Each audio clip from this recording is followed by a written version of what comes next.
Yeah, I don't ever remember feeling like this. But I'm out here in these YouTube streets. So I want you to get your fingers. I don't know what you're doing. I want you to right get now, your but mouse. I want you to check me out. And I want you to check me out. Get ready to do this. It's the relationship rehab. Like, share, and subscribe. We coming at you live. So come on, let's take a ride. Then subscribe to United Guns of America. Just click that link and listen up to what I'm telling you. It's the relationship rehab. Click that link right now. You know what I'm saying? It's your boy Brian Redmond, and I just want y'all to subscribe to my channel. You know what I'm saying? I want you to let me know what you think. I'm gonna talk about some things, you can talk about some things, and we can do our thing. You know what I'm saying? I mean, it's all about having a conversation, right? I mean, if we can't talk to each other, then, I mean, what are we really here for? I want y'all to be able to just come over to my channel, talk to me about what's going on with you, and I can tell you what's going on with me, and we can build some things, you know what I'm saying? That's all about growth, baby. So click that link, go ahead and swipe on your phone, whatever you gotta do. Share my content. It's just get me out here, baby.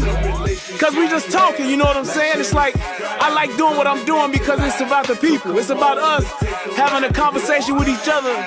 It's about us discussing whatever needs to be discussed. And on these YouTube streets, this is the best place to do it, baby. Like, share, subscribe. That's right. Click the link. Click the link. Yeah. I just want to say thank you to everybody that's out here that's already subscribed. You know what I'm saying? Cause y'all ain't the first one, and y'all ain't the last one. So I just want to give a shout out to everybody that click the link, that click the share, and then subscribe to your boy. Cause we gon' blow this thing together, baby. Relationship rehabbing, United Guns of America. To the world blow up, baby. Yeah.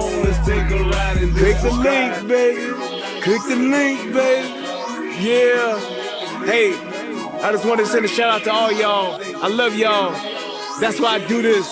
It's for the love of us, baby. I appreciate all of y'all. Ooh, we gon' do this thing. We gon' do this thing right here, baby. Hey, look, if you at a computer right now, just go ahead and click your link. What else you got to lose, baby? Tell me what you think. Hit the comment section. You can jump on the live panel. We do it all here. That's what it's all about. So come holler at your boy. I've been doing this for years, but I just got onto this YouTube thing. So hey, let's see what it do and where it can go. To United Guns of America. Just click the link and listen up to what I'm telling you, telling you.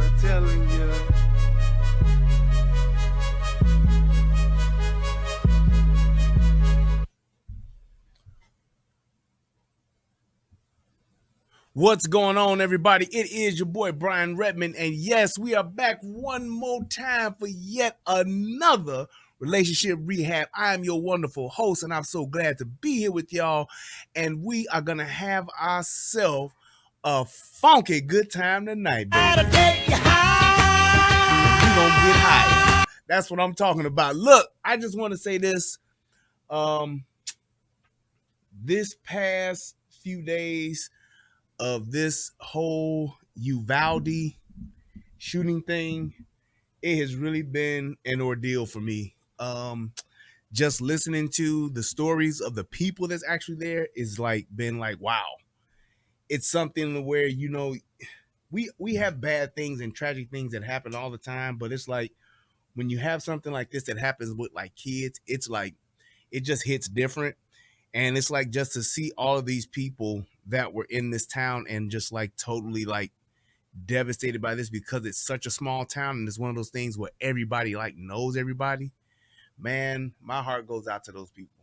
Real talk. I mean, there's no other way to put it. And it's just like with the new talks and all this kind of stuff with the whole active shooter thing, with these mass shootings that are going on in the country and all that kind of stuff, that it's not a thing about trying to stop it because it's going to happen again. It's just being prepared for when it does happen. That's just what it is. It's like a car, you know, a car accident. You know, there are tens of thousands of car accidents and people dying from car accidents every single day.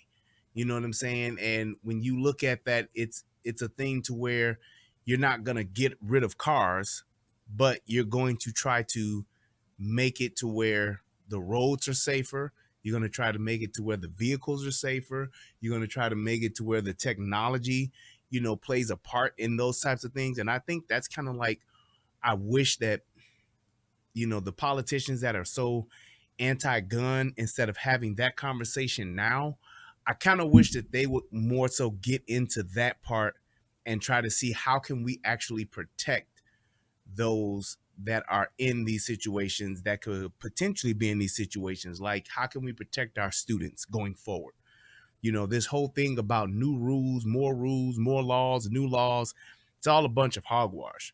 And it's one of those things to where I just wish that they would take this opportunity, as opposed to trying to push their own political agenda, that they would actually say, well, what can we do to actually make things better and make an impact right now, instead of having some unrealistic, utopian dream that we know good and doggone well we're not in. And that's one of the biggest problems that I have with this. One of the things that, when you look at the sadness and the tragedy of it, it's like the politicians that are like, pushing forward their political agenda, they're like the salt in the wound. It's like they see you hurting and they come and put some salt in it, knowing it ain't gonna do nothing to help you. It's just gonna hurt you even more. And it's kind of like that's what they're doing from my perspective. The other thing too is that I've seen a lot of people starting to like come out, and speaking, up for the police officers and things. What's up, Bolo? Speaking to the police and speaking up for the police and all that kind of stuff. And my thing is this, and I even saw, I remember last time we were talking in the chat, people were talking about the Brandon Tatum video where he talked about these police officers, and he talked about we weren't there, and he talked about it. And I looked at it. I looked at it because so many people mentioned it in the chat. And I still think he got the shit wrong. I just, when I saw that video, I went through several things that, no, that's not how it goes. No, that's not true. Talking about the fact that the police department was not prepared. That's the police department's responsibility, is to be prepared. Talking about how police departments didn't have equipment. People don't realize this, but like I said, being on both sides, I know this. There are literally, and I mean literally, tens of thousands and hundreds of thousands of dollars available through grant funds every single year that police departments, law enforcement departments, they get these grants so that they can buy equipment and have equipment on hand for just these types of situations. Also, there are plenty of our military bases that will actually donate certain types of equipment and things like that. So I don't know about all of the, what they had and what they didn't have, but what I do know is that there are ways for them to have gotten it, and they should have had it. They should have had it. So it's like you can play, Monday morning quarterback like we all doing right now, but making excuses for 19 guys being in the hallway, no, that's BS. That's BS. I'm not buying it. I'm not going to, I don't have to be there to know exactly what they said they did and to look at what the policy and procedures are that I've actually done, that I've actually trained for, and that I know.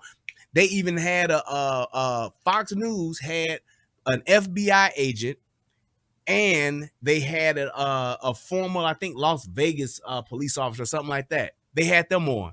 And you know what they said? Same shit I said. So this whole thing about if you wasn't a cop and you wasn't there, you don't know, that's bullshit. Everybody that knows this training, every law enforcement officer that has taken this training, they know what this is. So it's like, it's just certain things like handcuffing tactics. That's universal shit. The things that you do as far as when you make a stop, putting your fingers on touching the hood of the car, touching the trunk of the car, touching the vehicle, that's universal shit. So it's not a thing to where, well, we didn't know, and everybody does stuff different, and you had to have been there. There are certain situations where they are subjective, and yes, you may have to be there in order to understand what happened, but that is why we have policy and procedure.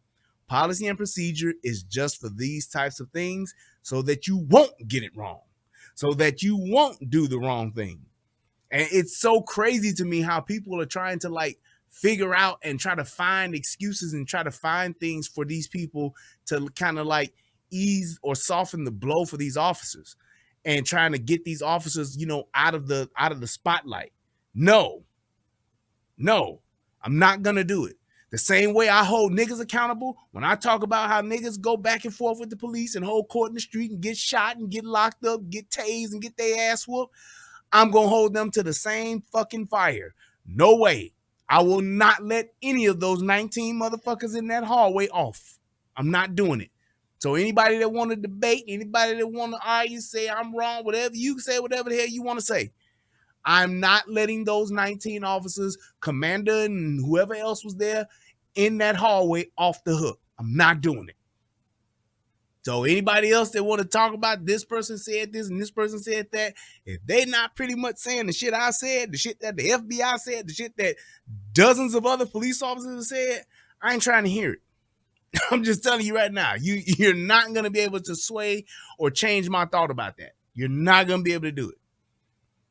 Just saying, because we all have certain things and certain policies and procedures that we follow just for this type of thing. This isn't like, oh, well, this one's so unique. No, this is what happens. This is what we do. That's it. And it's like, I'm really like trying to, you know, hold my tongue on it, but it's like, I'm not going. You're not going to get me with that one. You're not going to get me to say, oh, we got to look out for y'all. Nope. When these people, when civilians, when people fuck up and I dog their ass on this show, I get him and I don't let up. Same thing for these cops. All of them. Every last one of them 19 motherfuckers that was standing in that hallway. Now, the other cops that was helping people out the building, helping the kids get out and through the windows and all that, that's one thing. I'm talking about them 19 motherfuckers that was stacked up in that hallway waiting for whatever the fuck. I don't know if they was waiting for the Good Humor Man. I don't know if they was waiting for the Tasty Freeze truck. I don't know what the fuck they was waiting for, but they was there waiting, and it was the wrong thing to do. Period. Period, point blank. That's just what it was. That's not a subjective thing. What the commander thought, what the commander had thought he had said, and what he thought the situation was, he fucked up, and he fucked up. And everybody else that was sitting back there listening to them bad commands when they all had the same fucking training, they fucked up too. Plain and simple. That's what it is. That's what it is. And that is what it is. Now, on the other side, on another note, something else has occurred that I always have supported, have said several times. I wasn't the originator of this statement, but I sure in the hell support it.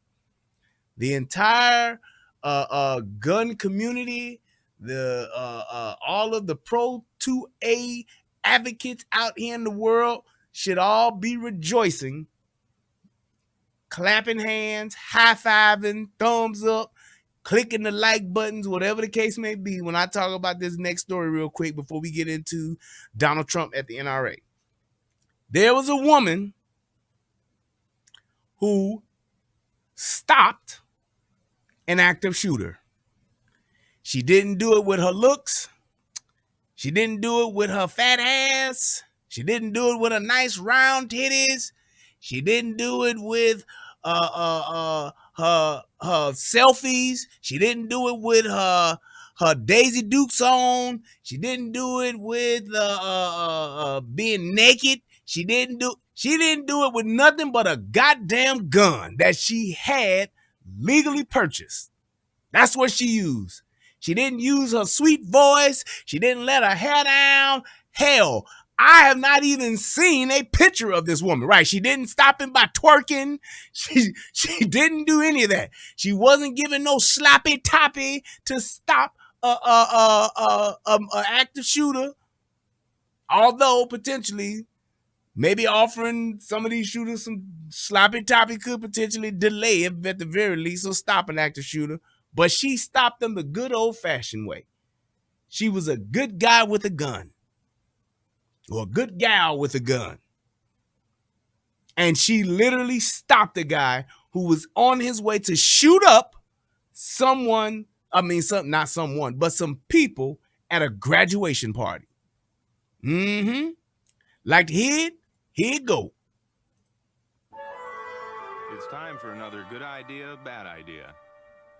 A late-night shootout ending with a suspected gunman dead. It happened last night at the Vista View Apartments in Charleston while families were celebrating a graduation party and a birthday party. And as News Channel 3's Shannon Litton explains, not all heroes wear capes. She did the right thing. I don't know if any other person would have done that. A woman in Charleston is being credited for averting a mass shooting. Charleston police say it all started when this man, 37-year-old Dennis Butler, was speeding up and down the parking lot. That's when he was approached by people attending a graduation party and a birthday party, asking him to slow down as children were playing. They said he seemed agitated and left, but shortly after, he returned to the complex, armed with an AR-15 style rifle, and started shooting at the crowd. Police say a woman then pulled out her pistol, shot him, and killed him. What? Just that simple.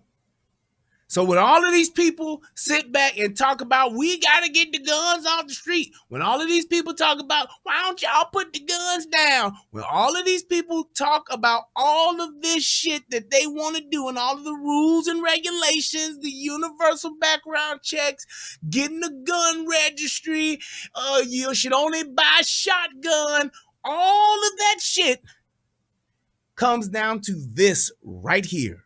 Straight up facts, straight situational awareness, and somebody who really just said, I'm going to stop the threat.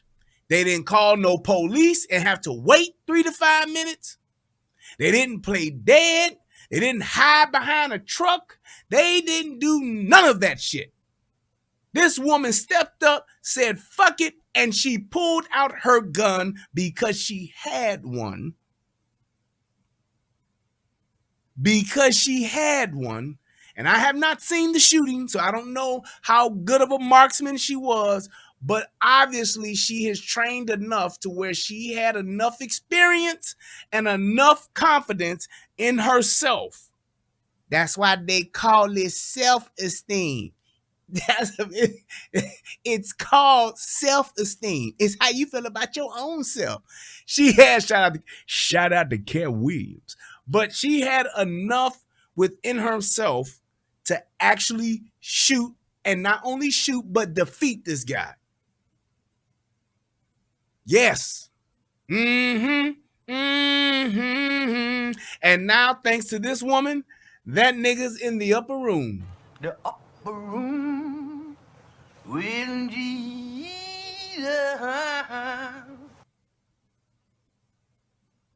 That's all I'm saying. This woman had enough cojones, enough huevos, whatever you want. She had, as Minister Farrakhan would say, the testicular fortitude to actually confront this dude. And she won. And she saved countless lives. Just saying.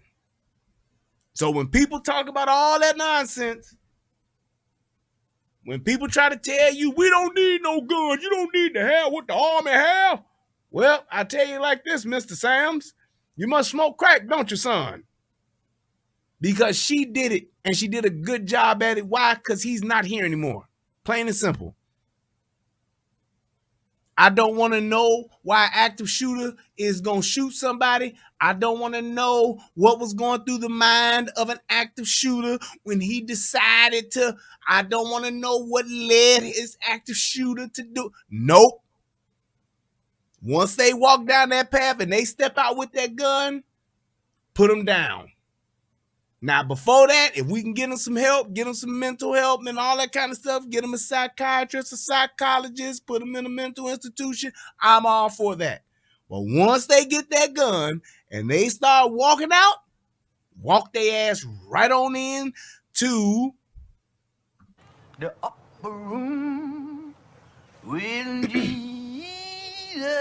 I'm telling you, I tell my brother Easy this all the time. I have no problem when it comes to people like that, when it comes to these people that literally just gonna take some shit from somebody, just gonna end their life because they don't feel whatever, I have no problem becoming somebody's afterlife coordinator.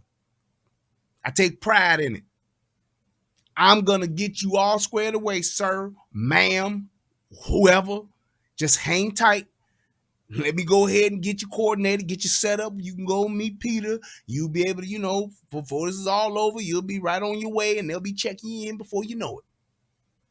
What do they call that express check-in at the airport? When you can go through, when you ain't gotta go through the regular checkpoint. What do they call that shit? It's not clear, is it? Somebody will tell me eventually. But when you can go to the airport before you go in and got to go through the TSA pre-check. I'm going to get your ass through that pre-check. That's what I'm going to do. I'm going to get you up there as soon as possible. I don't want you on life support. I don't want nobody pumping on your chest trying to save you. Nope. I want you to be over and done with offline. Going right through pre-check, sir. Come on, right this way. We're going to walk your ass right to the tarmac. Get your ass on that plane and let you climb the stairway to heaven, step by step. No check-in. We don't need to pat you down. It's pre-check. It's not curbside check-in. It's pre-check. That's what they call it. Right. I'm excellent customer service. That's what I'm talking about. And that's what she did. I'm beyond proud of this woman. Say on the Charleston, West Virginia case, Charleston Police Department case, this lady was carrying a lawful firearm, okay? A law-abiding citizen who stopped the threat of probably 20 to 30 people getting killed. She engaged the threat and stopped it. She didn't run from the threat. She engaged it, preventing a mass casualty here in Charleston. Police say Butler has an extensive criminal history. Back in 2016... What? He got an extensive criminal background. Not this guy. How could this guy be a criminal and have a gun? That don't make no kind of sense. You can't do that. Now, see, this is where this may not be true now. You can't be a criminal and still get a gun. Nah, see, this how the media, man, the media be lying, bro. The media be lying. How he gonna have a criminal background and then still get a gun? Now, come on now, y'all now. Ain't that some shit? He was accused of shooting and pistol whipping a 19-year-old woman, but those charges were dismissed because... What? He was charged with pistol whipping somebody. Oh, so that means that's a previous charge that he had. Now, how could this guy, being the criminal that he is, he pistol whipped the woman or someone, and they had to drop the charges because nobody would testify? Who would do that? I mean, everybody testifies, don't they? No witnesses testified at the pretrial hearing. Court records show Butler had been convicted of 2 felonies in the past, meaning... What? How could this dude be just doing all this bad stuff? How is that? And he had a gun? An AR-15 at that? How could he have done that if they get background checks? See, I be knowing, y'all. See, I be knowing. Y'all tell me this. How could he get AR-15? That's or as some of the more uninformed people say, how could he get an assault rifle if he had a background check? How he do that? See how the media be lying, bro? The media, man, this white media be lying, bro. I'm telling you, kid. How he gonna do that? He can't do that. You can't have no record, then you go get a assault rifle to go and shoot people. You can't do that, bro. He's lying, yo. This reporter's lying, bro. He should have never had a gun to begin with. Not in 2016 and not on Wednesday night at the Vista View Apartments. What? So he had hold up.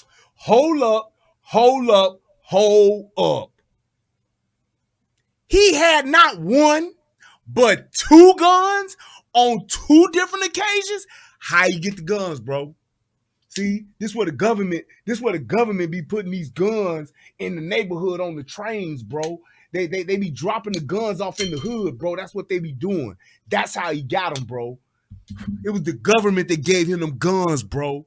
See how the white man always entrapping the black man per se, per the quotient of the aptitude of the systemic quantification of the government. That's how this brother got entrapped with a firearm on both occasions, bro. Because if we had universal background checks, bro, he wouldn't have never got the gun. Stop me if I'm lying. He wouldn't have never been able to get the gun if we had stricter gun laws and we had universal background checks that work, bro. He wouldn't have never been able to get the gun, bro. He don't get the gun, ain't no shooting, and then our powerful sister, she wouldn't have had to shoot another black man. But see, that's what the white man want. They want to all shoot us down, and they want to have our black sisters to shoot us. You know what I mean?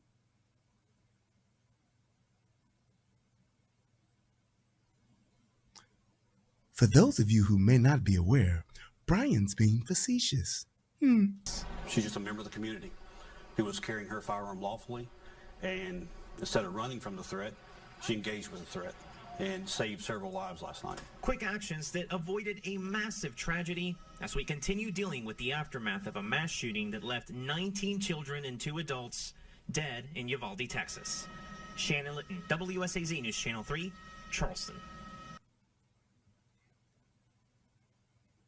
He's this dude, Matthew Harris. I'm really trying to picture the character you were talking as. You could put one of them turbans on my head. You could put one of those FOI hats on my head. You could put any type of pro-black attire you could put on me, and that's the character I'm in.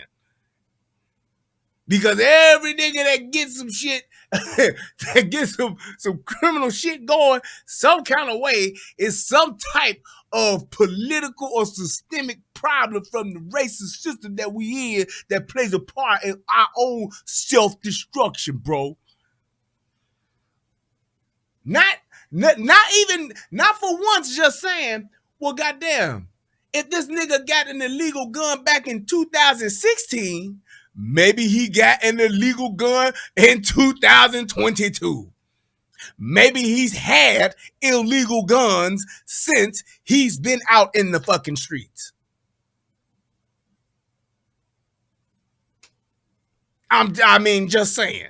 Yeah, I got a little bit of that in living color too. It's like, come on, man. This is how most criminals do the crimes that we always talking about. They get their guns illegally.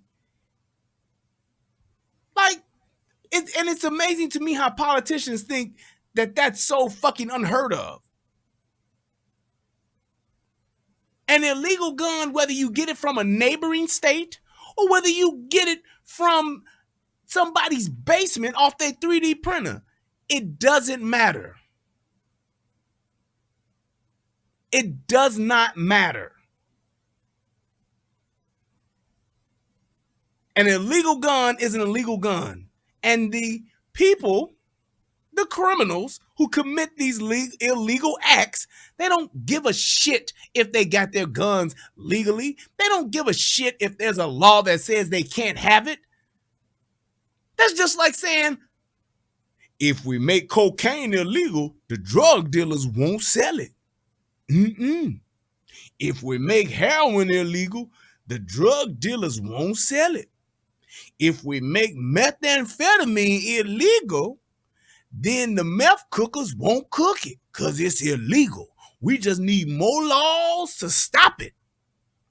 Common sense laws, make sense drug laws will absolutely stop all of the drug selling, all of the drug using, all of the drug dealing. The cartels will go out of business. Hug glory in my Esther voice.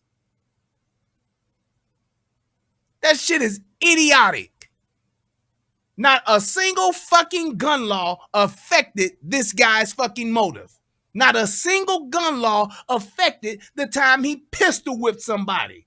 And obviously had enough motherfuckers scared of him to where nobody testified, not even the fucking victim. I pistol whipped your ass so eloquently that you ain't gonna even testify. I ain't get pistol whipped. Well, sir, we can clearly see that you have a broken nose, a fractured jaw, and a fractured orbital bone. How did that happen? I don't know, Your Honor, per se, but I do know it didn't happen from no pistol whipping. How you whoop a nigga ass to the point to where they don't testify?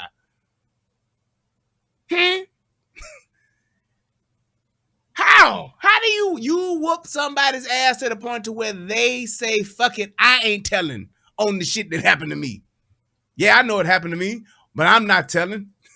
Oh, come on now. What would I look like me going to tell, me not telling somebody pistol whipped me?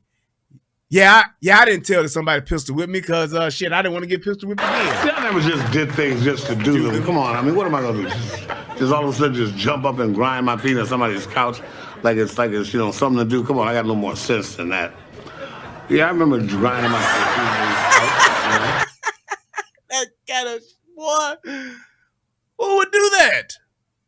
This dude here this is what you call a real nigga. That's exactly what you call this guy. He is a true certified real nigga. Listen to this shit one more time, then we're gonna get into the show. Just listen to this. Look at that nigga. Look, there it is right there. Let me tell you something. Let me tell y'all something right now. I don't want no parts of that nigga. No parts.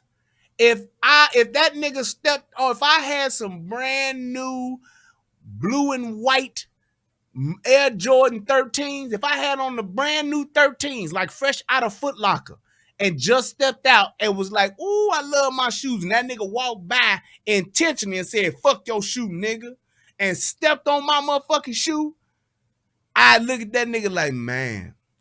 I look at him in shock, and then I put my head back down.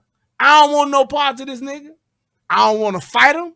I don't want to throw hands with him. I don't want nothing. That nigga there is rough. That nigga lives a rough life. That nigga has been indoctrinated and baptized in the streets. I don't want to deal with niggas like that. If he pistol whipped me, I probably wouldn't testify neither, just because a bitch like Kim Fox gonna put this nigga back out on the streets before I get out the courtroom.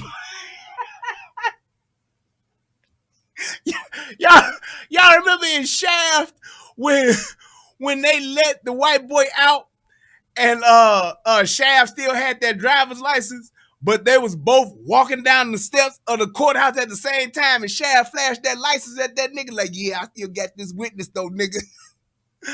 And that white boy looked at his ass, Christian Bale looked at his ass like, damn. Me and that nigga would have been walking out at the same time in Chicago. In Chicago, nigga, Kim Fox, she had these niggas out right as soon as they don't even get all they shit checked in before they getting back out. You know how they put all their shit in the bag? The motherfuckers still be, the motherfucker that be checking in the motherfucking inmates, that bag ain't even zip locked yet. He ain't even put it on the shelf yet. He got it sitting right there on the counter because he know that nigga on his way right back down to get it because he out on whatever bail or dismissal or whatever charges. I'm telling you, I ain't dealing with no nigga like that. That's why I tell you like this. You out here in this world, you better be ready to either be one or two things. Either a victim or a motherfucking sheepdog. One of the two. Because if you ain't ready to run with these wolves, you ain't ready to take these wolves out, you gonna be a lamb, motherfucker. That's just what it is. That's just what it is. It's lambs, wolves, and dogs out here. You better pick one of them three. Because I ain't playing with no nigga like that. Because that's what that nigga would do to your ass. Pistol whip you to the point where you won't even testify for yourself. You don't even have the boss say, yes, he did that to me, Your Honor. Please. Nope. Pistol whipping a 19-year-old woman, but those charges were dismissed because no witnesses testified at the pretrial hearing. Pistol whipped a 19-year-old woman. You think this nigga would have gave a fuck about them motherfuckers at a goddamn graduation party? Pistol whipped a 19-year-old woman. Nah, he didn't just pistol whip no random. Ain't no nigga gonna pistol whip no random motherfucking woman. Just, I'm just gonna pull up. I ain't got shit to do. It's a Tuesday. Let me pistol whip me a 19-year-old bitch. Nope, I guarantee you it was a bitch he was fucking. Or wanted to fuck. She said no. No? Oh, okay, bitch. You just gonna say no like that? That's how you feel? I'm just saying. Court records show Butler had been convicted of 2 felonies in the past, meaning he should have never had a gun to begin with. Not in Convicted of 2 felonies in the past. This nigga had not the one that they dismissed, but 2 other felonies in the past. And this nigga still was able to get an AR-15. How, Sway, in the words of Kanye West? How? He can't have that. It's illegal. I bet a universal background check would have caught that one. The fuck out of here. 2016, and not on Wednesday night at the Vista View Apartments. She's just a member of the community who was carrying her firearm lawfully, and instead of running from the threat, she engaged with the threat and saved several lives last night. Quick actions that avoided a massive tragedy as we continue dealing with the aftermath of a mass shooting that left 19 children. And there it is. Like that officer or that lieutenant said, she confronted the threat. She went right at it instead of running from it. And I'm telling you like this, realistically speaking, I understand everybody don't have that in them. But I tell you what, for those of us that do, we need to make it as easy, as painless, and and literally encourage those to actually do it, to carry that gun. Plain and simple. Because when you have stuff like this, those people that would have the testicular fortitude, or in her case, the ovarian fortitude to actually do this, well, if they were encouraged to carry a firearm, we would have more sheepdogs out in the world to go up against these fucking wolves. Or these foxes that get into the hen house. Or trying to get into the hen house. Just saying. All of the nonsense people want to talk and debate, we've seen time and time again where this works. So I don't want to hear shit about somebody saying, well, you don't know if that would. Nope, we've seen it. Here's the data from it. You can actually look at it and see instance upon instance, even though for some reason this never makes national news, for some reason This never winds up on CNN. For some reason, this never winds up at the top of our news in the country. You don't see it on the Foxes. You don't see it on all of these other major networks. For some reason, they never put this out. But it happens. And when it does happen, it's maybe an honorable mention at best. At best. But matter of fact, I forgot my favorite part of the show. Federal law allows citizens to reproduce, distribute, or exhibit portions of copyrighted motion pictures, videotapes, or video discs under certain circumstances without authorization of the copyright holder. This is called fair use and is allowed for purposes of criticism, news reporting, teaching, and parody, which doesn't infringe of copyright under 17 U.S.C. 107. Thank you, baby. Thank you, baby. I appreciate you. Now, let's go ahead and let's talk about Donald Trump just a little bit. Now, of course, like I said earlier, we're talking about the Uvalde shooting. We had that happen. And coincidentally, the NRA convention, which is held here in Houston, Texas, was being held yesterday. It was kicked off yesterday. It's or day before yesterday. But the National Rifle Association convention was down here in Houston, Texas, was scheduled to be here way before this shooting happened and all that. And the thing was that a lot of people protested against it.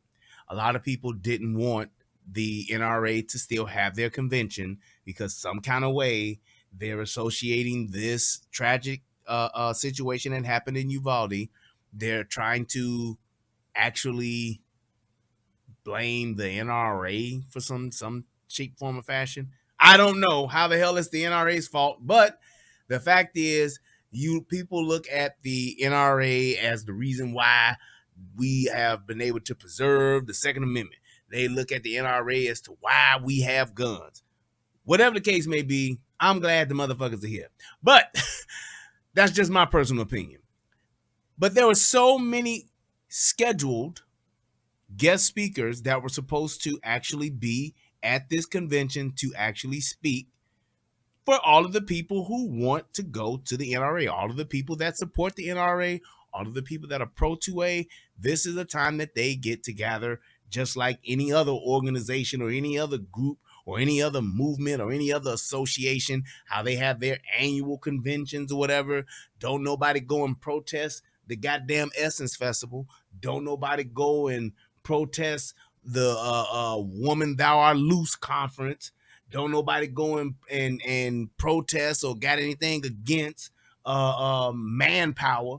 Don't nobody go and do that, right? And these people are doing what? Literally getting together with their like-minded folks to actually, hey, fellowship, commune, whatever the case may be, and to just basically spend time with those that share the same message that they share. Thank you so much, CJ Gunn. I appreciate that. I keep forgetting to do that. But they thought, and people had the expectation that they should have just canceled the whole thing. Those that are anti-gun were the very ones who were saying we need to go protest, and they did, and they didn't want them to do it. They said they were the reason why a lot of this stuff keeps happening and tried to blame them. And then, which was kind of disappointing to me, was some of these politicians actually canceled their appointments. They pulled out. They pulled out. Like a lot of irresponsible men should learn how to do. But that's a whole nother conversation. They pulled out and didn't speak. And I guess my thing is, those people that did that, I guess you were doing what was best for your political career, whatever. But my thing is, the NRA convention is something just like with YouTube channels, just like with social media pages. They aren't forcing you to be there. You're not forced to watch the NRA convention. So if you don't like it, don't participate in it. Don't participate in it. If you don't feel one way or the other about it, don't participate in it. That's just what it is. I won't go to a gay pride parade. I'm not against gays, but I'm not going to the parade. That's just not my thing. For those that do, enjoy yourself. That's not my thing. That's just what it is. It's not my type of thing. Now, it don't mean I don't support it. It don't mean I'm anti-gay. It don't mean that I'm whatever you want to call it. It don't mean that. I just don't want to support it. I don't want to be waving at somebody on a float while there's two men potentially engaging in sexual activity within 3 feet of me. That's just something I'm not comfortable with. So therefore, I don't do it. I don't be around it. I won't go out and say, you need to stop doing it. I just won't be there. And that's just what it is. I won't be there. I won't do that. So it's like, it's the same type of thing. There are certain things and certain people that I don't watch on YouTube because I just don't like the message. Shout out to the niggas that be watching other channels that they don't like, but they troll them anyway. I just won't do it. I'll say, nah, I'm good on that. I mean, and even if it's a difference of opinion, that's one thing. But if it's just literally someone who is just not making any sense and just speaking and just using words and they're not meaning anything, they don't express complete thoughts, they can't articulate themselves, I won't listen to that. Now, if it's somebody that's saying something that I may not agree with, that's one thing. I can do that. But somebody else that's, just making up terms like Dulo twist. Right. I can't do it, Thick Cut. I can't do it. It's literally stupid. It's stupid content. It just is. Somebody saying something that someone else has already said, and you're not even like putting a spin on it, and you're not even like directly putting it out there to say, well, here's the instance in what this person is talking about. Here it is. Just like how I did earlier. I talked about good guys with guns stopping bad guys with guns, right? I actually had a piece of content to actually point that part out, but I also had other points to make about it. So therefore, if you're just doing that, just saying some shit just to be saying it, I can't watch it because I'm not getting anything from it. I'm not going around condemning the people that do, but I just won't do it because it is intellectually frustrating to me. If you can't make any type of sense to where I can literally take something from it and say, oh, okay, I get it. Oh, okay, that reinforces what I was thinking. Oh, you know what? That made me think about this. If I can't build or anything off of it, I'm good. I'm good. I'm just saying I'm good. It is what it is. I leave it alone. I say, hey, there it is. It is what it is. The motherfucker ain't saying nothing about me, so I ain't got to say shit about them. Not that it would matter anyway, because you can't get through to stupid people. You just, yeah. And the only way I would say something about a motherfucker is if that motherfucker saying some shit about me, then hey, we can go toe to toe, blow for blow. It is what it is. But that's the type of thing that I do. So it's like people who are against the NRA, people who don't like the NRA. If you want to protest, that's your right as an American. Get your First Amendment right on like a motherfucker. Go have at it. But those people that are taking shit too far, like the guy who said they should bomb the NRA, they should bomb the convention. That to me, if it was the other way around, and someone said that about the alphabet people, if someone said that about the people who are in the group that wear the little hats on their head, those people would be canceled. Those people would be strung up, brought up on charges, kicked off of everything, kicked off of life, kicked out the country. They would be the worst people ever. But when someone says it about another group, then it's fine. I just don't get it. That shit is, it's, I don't understand it. But Most people who can't articulate themselves, who just go off their feelings and just say everything that they say is based on how they feel or how somebody else told them they should feel. People who can't think for themselves, it is what it is. It is what it is. And just because you may not like something, and I do, that doesn't make me your enemy. And that doesn't mean that you need to come out against me without having any real concrete facts. Just saying. That's all it is. Reddy Watson said, I've never wanted or needed to own a gun. Guns are killing machines. That is your right as an American. You should not have to, and you should never own one. However, I like them, love them, and want more of them. I'm not your enemy, and I should be entitled, I should be allowed to do just that without any judgment, without any persecution, without any canceling or anything.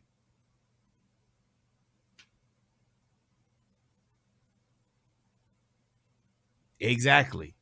It's my right. You don't have to exercise. It should be there just because it's an option. It's like it's an option. I should be able to do it if I want to, and if I don't want to, I should never have to do it. But it's there.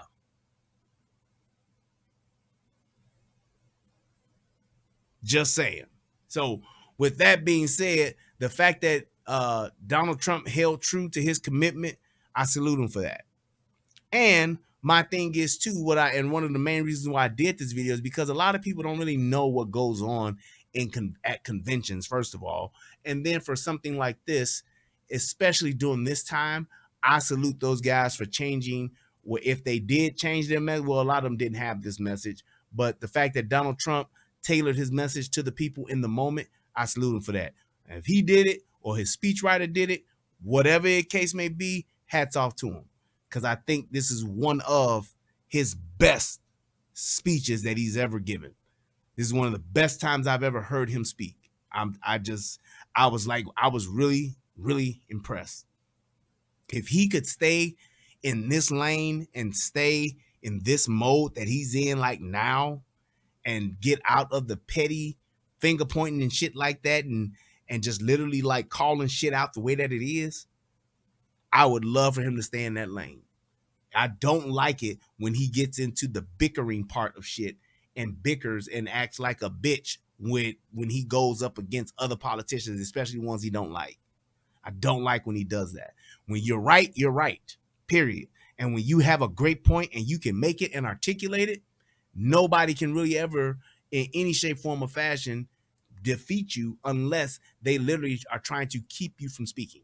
That's why when people have conversations and they won't answer direct questions, or they just keep veering off and answering or bringing up other points and talking about different shit and still will not answer the question, it lets you know that not only is your argument good, but your argument is in there to them, it is fucking rock solid and it can't be debunked. That's why they're talking about other shit. That's why they're bringing up other points. That's why they're bringing in other mitigating factors, other circumstances, as opposed to addressing what's being said. That's just what it is. And I've learned that in just my years of just talking with people, debating with people. When you can't just answer a question under any circumstances, don't be talking about why you yelling now, why you getting so loud. That means they're stalling. Their brain is literally stalling because I'd like to explain something. I ain't punchy. I got what you call, like, I don't know, a relaxed brain, but I ain't punchy, It's just the way I talk here. What's the difference? They are. They are. Yes. When they are when they're doing everything else but answering your fucking question with a direct fucking answer. Did you order the code red? Did you order the code red? If you can't respond with, you goddamn right I did, then you full of shit. That's it. That's all it is. Did you order the code? Don't tell me about nothing else. Don't tell me I'm yelling. Don't tell me I'm being loud. Don't tell me I'm cursing. Don't tell me. Nope. Did you order the code red? Matter of fact, I got to get that. I'm going to get that sound bite. That's all I want to hear. I don't want to hear shit else but you goddamn right I did. That's all I want to hear. I don't want to hear nothing else. And when people can't do that, they let you know you're making a hell of a point. And they don't want to let you continue to reinforce that point and make additional points because they're going to fucking lose the argument. That's why people do that. Just a little, in case you didn't know, that's what that is. But without further ado, come on, 45 and holler at us. We gathered this week, citizens across this state and across this nation are filled with grief in the wake of the heinous massacre of Robb Elementary School in Uvalde. You know all about that and what a horrible, horrible thing it was to see it, to watch it, to hear about it. The terrible murder of 19 innocent children and 2 adult teachers, with many badly injured, was a savage and barbaric atrocity that shocks the conscience of every single American. So horrible. I want to ask for a brief moment of silence as I read the names of these beautiful people, all young, wonderful lives ahead of them. They're brave teachers whose lives were destroyed by an out-of-control lunatic. So we'll start. Now, here's my thing about this. This is what I liked about it. He didn't just get up there and mention it. He didn't just get up there and just, say, yeah, I just want to, have a moment of silence for those people. He literally made it a little bit more personable. He made it a little bit more authentic by actually saying their names. And I definitely salute him for that. That is how you do it. Because it's not that he knows all of these people. It's not that he has a connection with these people. That's not it. It's not a thing of him trying to use these people to be able to do the stuff that he's doing and he's using their names. That's not what it is. This man has enough blood, enough clout, enough gravitas, whatever it is, to where he genuinely just took it and just said, hey, let me actually acknowledge these people that died. And what better way to do it than to actually be on a stage like this with all of these people watching, and especially somebody who has as much celebrity status and popularity that he has across the fucking globe, to call out these people's names. That to me is how you do it. I like the fact that he did it that way. Alexandria Rubio. Aletha Ramirez. Amory Garza. Annabelle Guadalupe Rodriguez. Eliana Cruz Torres. Ellie Garcia. Jacqueline Cazares. Jayla Nicole Silguro. Jace Lovarnos. Jose Flores. Leila Salazar. McKenna Lee Elrod. Maitai Rodriguez. Miranda Mathis. Nevaeh Bravo. Rogelio Torres. Tess Marie Mata. Ozia Garcia. Javier Lopez.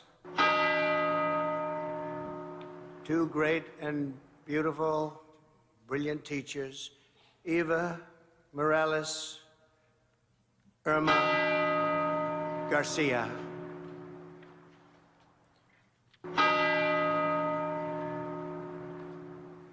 And thank you very much. I'm going to say this. I thought about bypassing it. I thought about not playing that part and just fast forwarding it. I'm going to tell you why I played it. Because the names matter. And when you see politicians like Beto O'Rourke, and when you see all of these other people that are trying to take advantage and push their political agenda because of this tragedy, this is why it's frustrating and it pisses me off.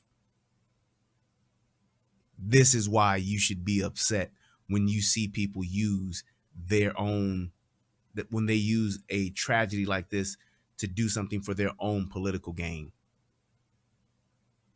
I'm sorry, Amanda, that you had to step away, but that's why I needed to play it, because it makes it even more real. Well, I didn't want to just bring the tone of what that does and what that is to it. So I get what you're saying, JDO, but that's why I played it, because I want people to understand when you're talking about all of these people that are trying to make some type of political agenda and trying to boost their career on this type of stuff, then it just goes to show you what type of person they are. It goes to show you how low they will actually go. It goes to show you how they don't have any type of discretion. They just like, fuck it. If it's something that can further me, I'm going to do it. That's the problem. And that's why I made sure that I played it, so that it would be real, so that it would hit home a little bit more. Saying 19 people got killed is one thing. But when you say 19 names, yeah, it hits a little different. It hits a little different. So, yeah.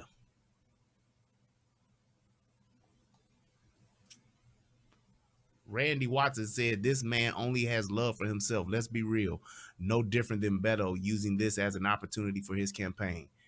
How? And he's at the top of the game.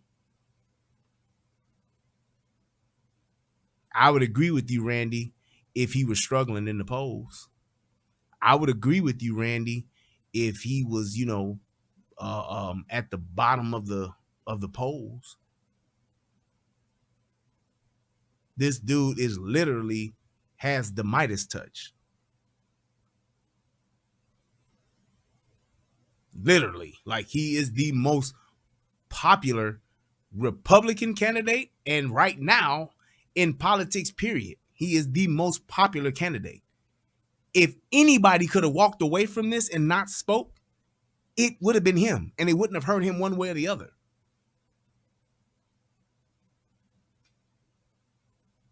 So I don't understand how it's his game, but, and the fact that you saying he only has love for himself, I mean, who should he be having love for? I don't understand that. You saying this man only has love for himself. Let's be real. Who shouldn't love theyself? I know I do. But my other thing is, you're saying that to say he should be loving who? Who else should he be loving that you're saying that he's not, because he's only have love for himself?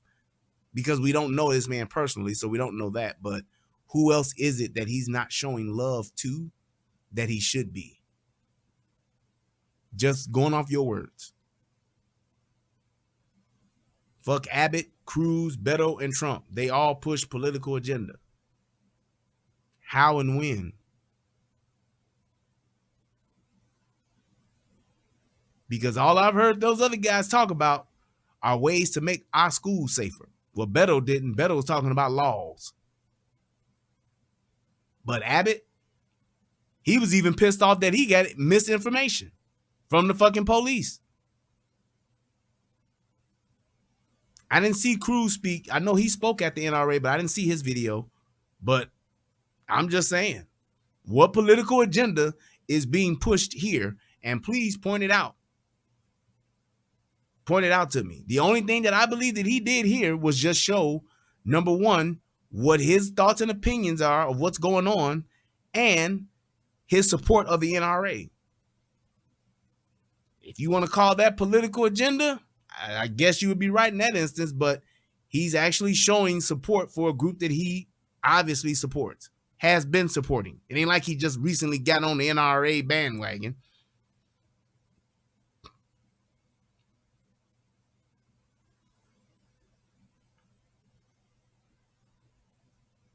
I promise, he said not really. Well, United We Stand says he mispronounced more of the names than he got right.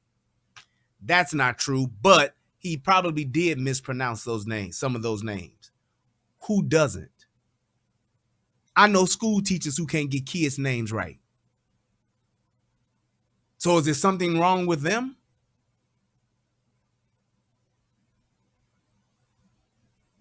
I'm just saying. It's like we have these different standards of people, like who hasn't gotten a name wrong? My damn pastor can get a name wrong at the church, and this could be with a member. I mean, what do you really expect from this dude? It ain't like he butchered their fucking names. He just may have mispronounced some of them. Should he be condemned for him not being I guess more fluent in Spanish? Just saying.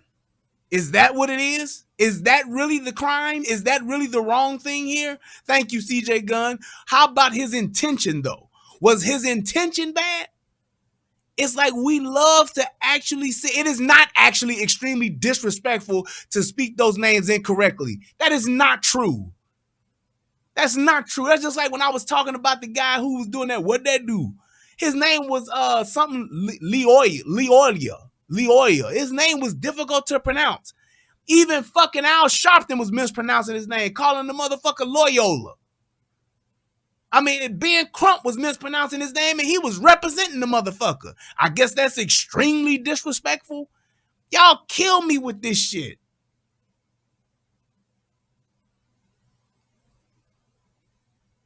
People kill me with that shit.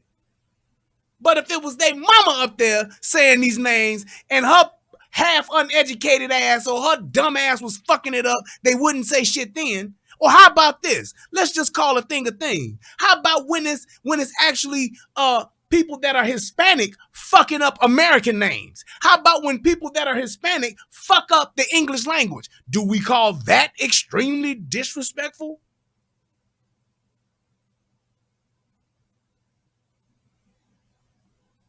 It's like, God damn. A motherfucker's damned if he do and damned if he don't. And I understand the fact that you may not like him. I'm not saying you should. But if you don't like him, just don't like him.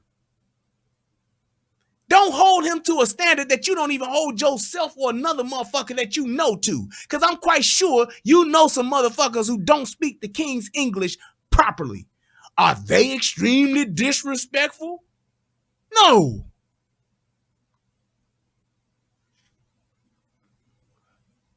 That shit is ridiculous. This is the problem with niggas. And I'm saying that I don't know if this person, what this person's nationality is, or this person's race is. I'm just saying niggas, period. I'm using it as a noun. That's bullshit. He knew he was going on stage. In a fucking matter of days, you're telling me this dude is supposed to have someone sit down with him and I guess what? Spend hours each day trying to master the proper enunciation of the names on that list? Who the fuck does that? Jesus Christ. Y'all don't really understand how fucking stupid y'all sound. Y'all just say shit just to be critical of a motherfucker without being fair. Because I promise you, if somebody you did like was saying some shit incorrectly, you wouldn't say not one time out your fucking biased ass mouth. Yes, I said mouth. He's being extremely disrespectful. Those people are dead. So I guess I can't pray for those people because I don't know how to pronounce their names to the Lord. Because if I, based on your fucking logic, if I was to pray for each one of those people and called out their names to the Lord and mispronounced it, I would then be extremely disrespectful because they're dead and my prayer would not be heard by the Lord up above. Because I'm out of pocket, I guess. I'm extremely disrespectful based on your fucking logic. What he said, how fucking hard is it to pronounce a dead kid's name? Motherfucker, I will get you some fucking attendance sheets for Chicago public schools, and I would bet your ass $10,000, motherfucker, that you fuck up some of them names if you had the fucking attendance books for 2 weeks. Fuck you talking about? A kid name, and this ain't no fucking lie. There's a kid whose name was spelled shithead, and nobody knew how to pronounce his name. You know how it was pronounced? Shatheed. Fuck you talking about? UK, it's easier to learn somebody's name. Boy, please. As fucked up as these people spell shit, you a goddamn lie. But because you don't like Trump, you gotta say any little thing you can. I bet your ass I learned those names before I stepped on stage and used those names for politics. Well, maybe, motherfucker, he wasn't using them for politics. He was using them to acknowledge them. I didn't hear nobody boo, motherfucker, and I'm quite sure there were plenty of Hispanics in the audience. I didn't hear anybody hiss, motherfucker, because there were plenty of Hispanics in the audience. I didn't hear anybody come out on social media. I didn't hear anybody come out on CNN and say, I can't believe he was that disrespectful in pronouncing some of those names. But I guess that's why you're not in politics, United We Stand. I guess that's why. And I believe you're doing us all a favor. Because fucking around with you, you'd have an enunciation law. Stupid son of a bitch. Look at you dumb son of a bitch. You dumb son of a bitch. Damn it. Layla, brilliant teachers. Eva, stolen from us by a malice that no words can describe. Sickness. The monster who committed this crime is pure evil, pure cruelty, pure hatred. Well, I tell you what, United We Stand, we'd love to hear you get every last one of those names right when you speak at your convention. When? Please put it in the chat, sir, or ma'am. We'd love to hear you get them all right. Let us know when you're going to be speaking at your national conference so we can all tune in. Better yet, I'd buy fucking tickets for it. So you put that in the chat. How about that? So show us how it's done. Be the vision of good, sir, ma'am. Be the vision of good and let us know when you're going to get these names corrected. You're going to talk on a national fucking stage. Let us know so we can come see how it's supposed to be done, and then we'll get Trump on board. Absolute pure hatred.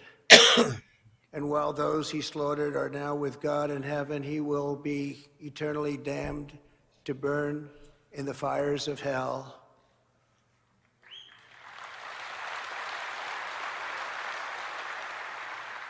As we mourn for... And you didn't bother using proper grammar and proper fucking English in my chat because you're using it for political gain too. Now, how about that? Every typo you've made because you didn't proofread your fucking words in my chat, everything you fucked up with grammatically, that you didn't give a shit about it and you didn't bother fixing it because you were using my fucking platform for your own personal gain so that you could get attention from a fucking YouTuber. That's why. No, you are on stage, motherfucker. You on my platform. Fuck that. I got thousands of fucking subscribers. You on my platform, sir. That is a stage. So the fact that you didn't take enough time to proofread your shit, then you're doing the same goddamn thing. So, sir, you can stop it now. Because you just did the same shit he did. You should have proofread your shit and spell checked your fucking comments before you put them in my chat. And the fact that you didn't meant that you just trying to get attention from a fucking YouTuber. Ma'am. So many beautiful victims. I know that everyone here joins me in praying for the families who are suddenly missing the brightest light in their lives. We see their agony. We ask God to ease their suffering and to heal. I didn't say you used kids, motherfucker. I said you used me. That's what you did.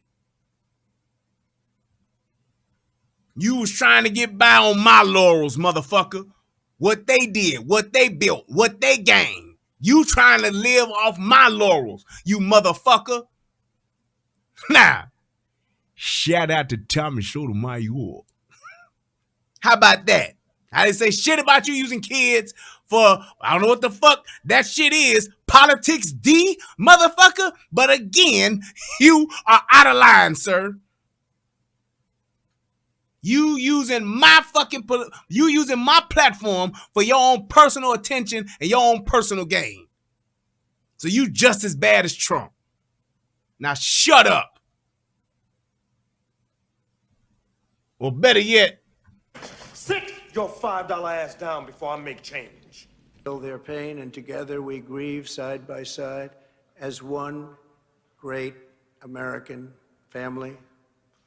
Now is the time to find common ground. Sadly, before the sun had even set on the horrible day of tragedy, we witnessed a now familiar parade of cynical politicians seeking to exploit the tears of sobbing families to increase their own power and take away our constitutional rights.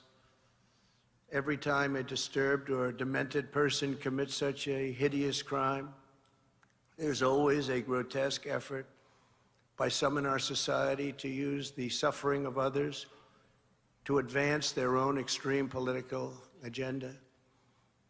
Even more repulsive is their rush to shift blame away from the villains who commit acts of mass violence and to place that blame onto the shoulders of millions of peaceful, law-abiding citizens who belong to organizations such as our wonderful NRA. When Joe Biden blamed the gun lobby, he was talking about Americans like you. And here's the point, to make it further. If it wasn't about that, then these people that come out and say, now is the time to do something, this happened on your watch, you need to do something, they would actually say, hey, here's a solution to stop this from happening, and here's how we can prove that it works. But they never do that. They never do it. They never come with a solution that they prove can work. They just say the same shit every time. Case in point, ban assault rifles. I'm using their words. They say ban assault rifles, get a gun registry, get background checks, ban magazines, high capacity magazines. Those are they 4 hot words. Just saying.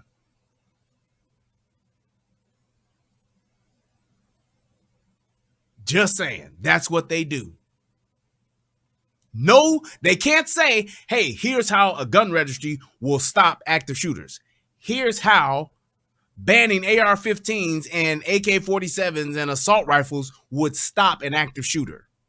Hey, we actually have clear data that shows if we did this, it would stop that. Here's how we can get 100 million guns out of the hands of Americans without breaking the fucking law. They can never do it. You mean like good guy with a gun? First of all, if you gonna quote me, bitch, quote me right. It's the only thing that stops a bad guy with a gun is a good guy with a gun. And I just showed you a fact as to how it happens. So I'm not just saying a hot phrase. I'm actually making a factual fucking statement, because what I said, I can actually show you that it works.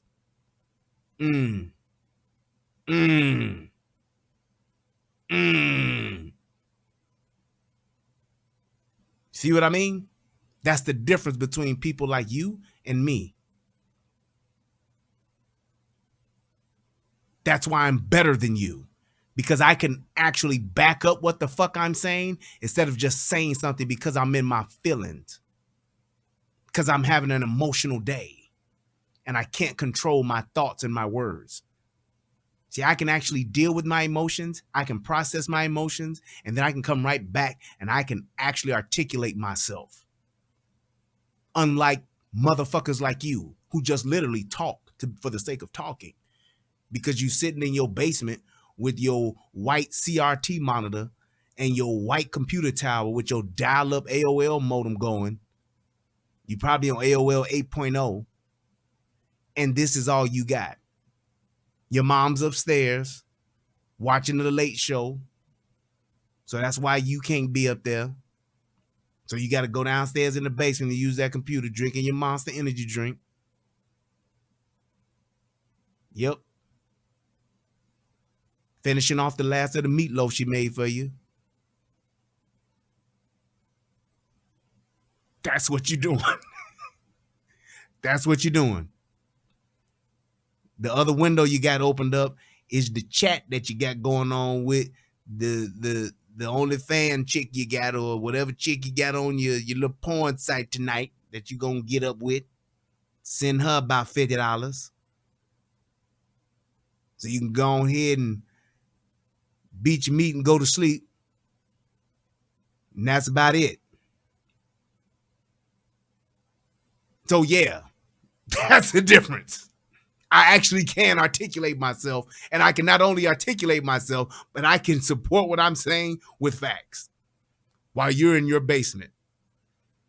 Yes, also from Kew Gardens, getting by on some chick on the internet's tits. And along with countless other Democrats this week, he was shamefully suggesting that Republicans are somehow okay with letting school shootings happen. They're not okay with it. This rhetoric is highly divisive and dangerous, and most importantly, it's wrong. It has no place in our politics. As always, in the wake of these tragedies, the various gun control policies being pushed by the left would have done nothing to prevent the horror that took place. Absolutely nothing. Unfortunately, ever since Columbine, we've been afflicted by a contagion of school shootings carried out by deeply evil, violent, and mentally disturbed young men. Actually, Mr. Trump, has been happening way before Columbine, but it's happening more frequently, to understand what he's saying. But here's the thing with this.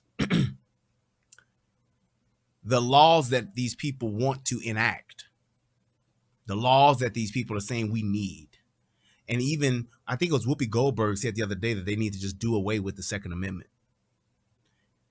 And the idea of what America is, the idea of what America was intended to be, is about not necessarily per se guns, but it is about the freedom to have freedom.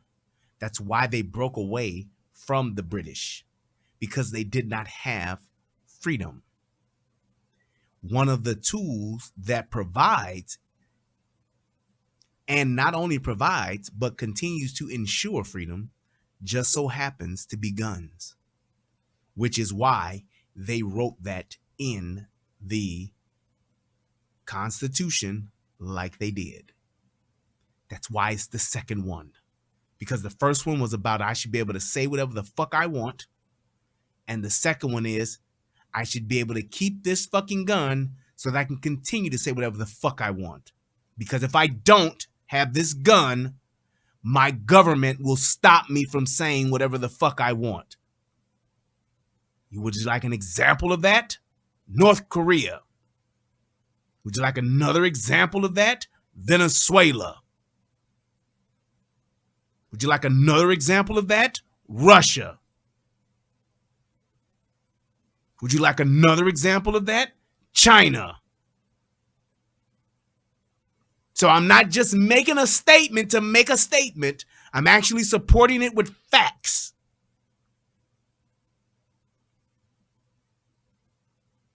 Because all those places I just named, you try to go there and do what the fuck you do here over there and see what happens to your ass.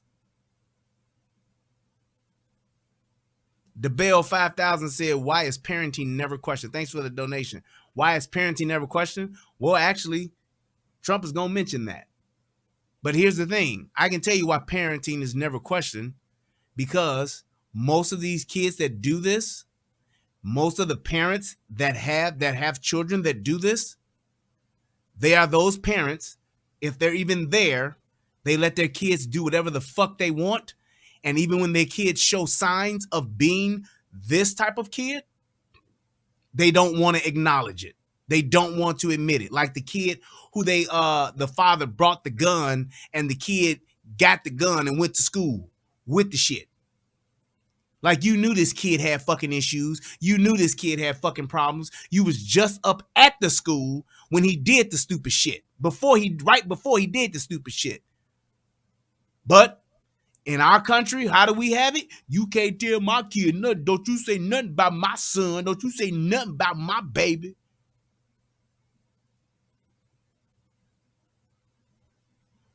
Actually, you're wrong again, United We Stand. They just banned AR-15s. They just banned AK-47s in Canada. You dumb son of a bitch. Okay, you dumb son of a bitch. You dumb son of a bitch. Jesus Christ. Why don't you go and research some shit and learn some shit before you just speak and open your fucking mouth?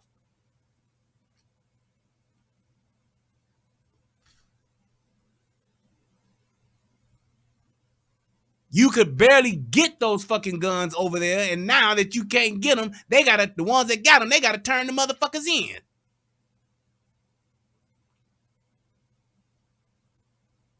So what are you talking about? There is no place on earth like America. None. So we can't do what they did. We can't do what they said. We can't go live on some other country's laurels. What they did, what they built, what they gained. We can't do it. So stop saying it. Stop trying to compare us to other countries when it comes to guns, because no other place on earth has guns like we do. Period.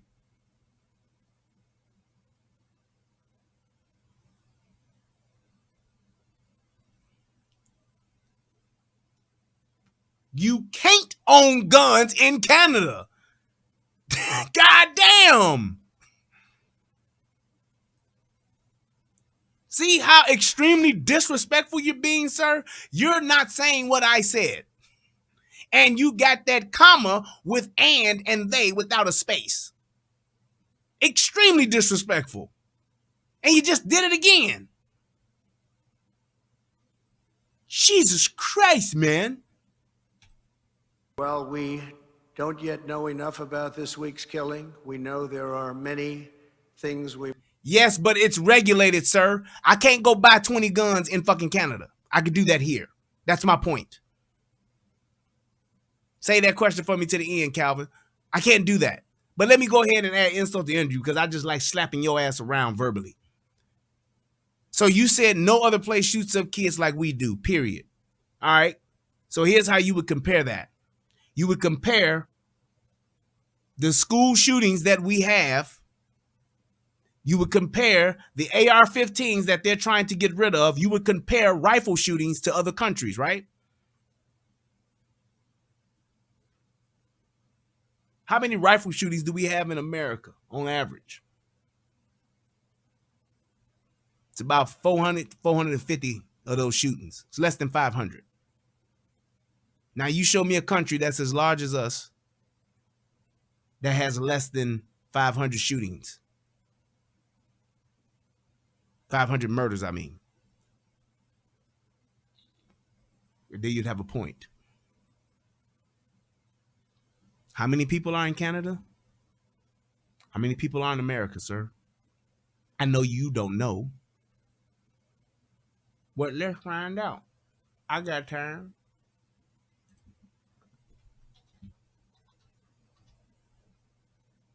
Canada population. Canada has currently 38 million people.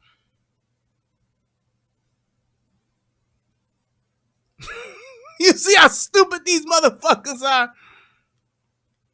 Canada, no, Zangria, RC, I mean 500 rifle shootings a year. There are 500 rifle killings a year.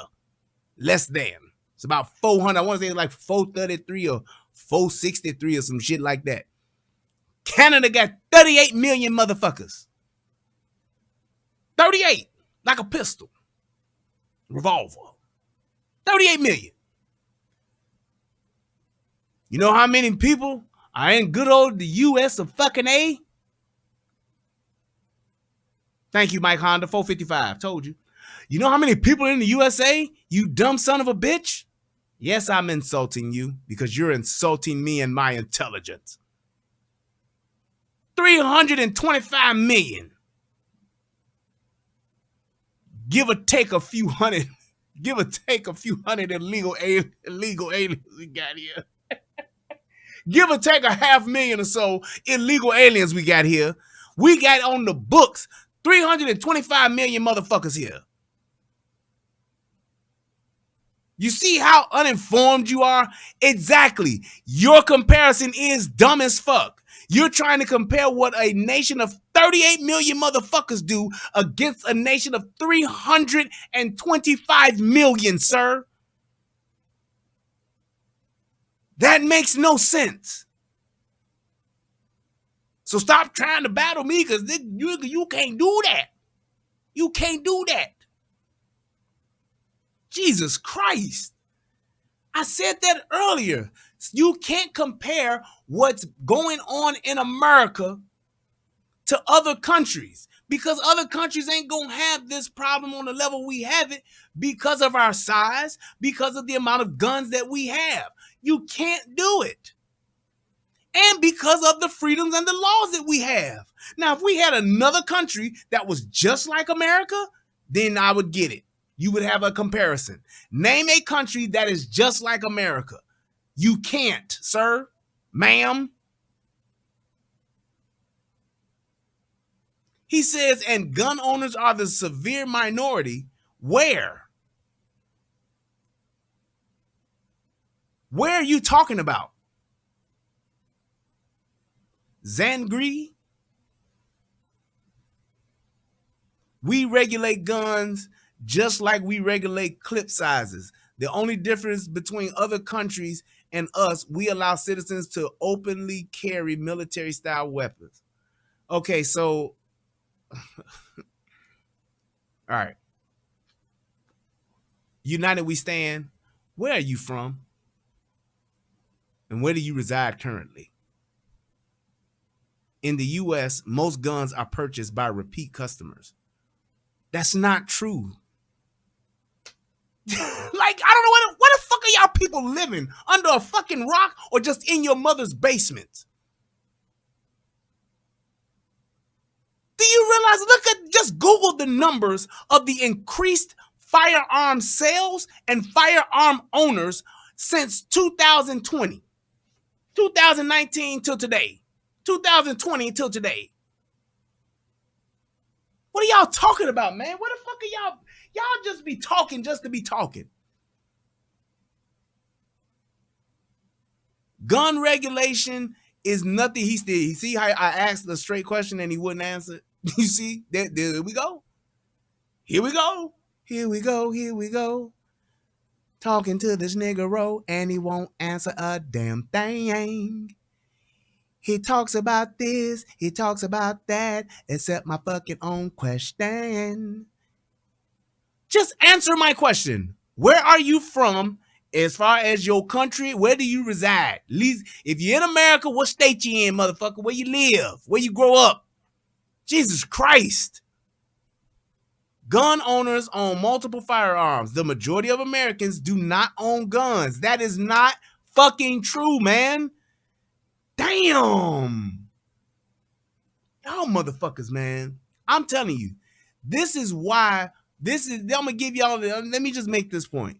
This is why politicians and our government is able to do the shit that they do, because it's so many uninformed and not trying to even be informed Americans in this fucking country. They will say stupid shit just to keep saying it. What do you mean by when you say gun owners, multiple firearms, the majority of Americans do not own guns? How do you know that, sir? And my point is this. What does that have to do with the point you're trying to make? Tie it together. I'm going to give you that and say you right. I'm going to say you right. So I'm agreeing with you. So we ain't got to debate that. What is your point that you're making with that, sir? Or are you just giving random facts?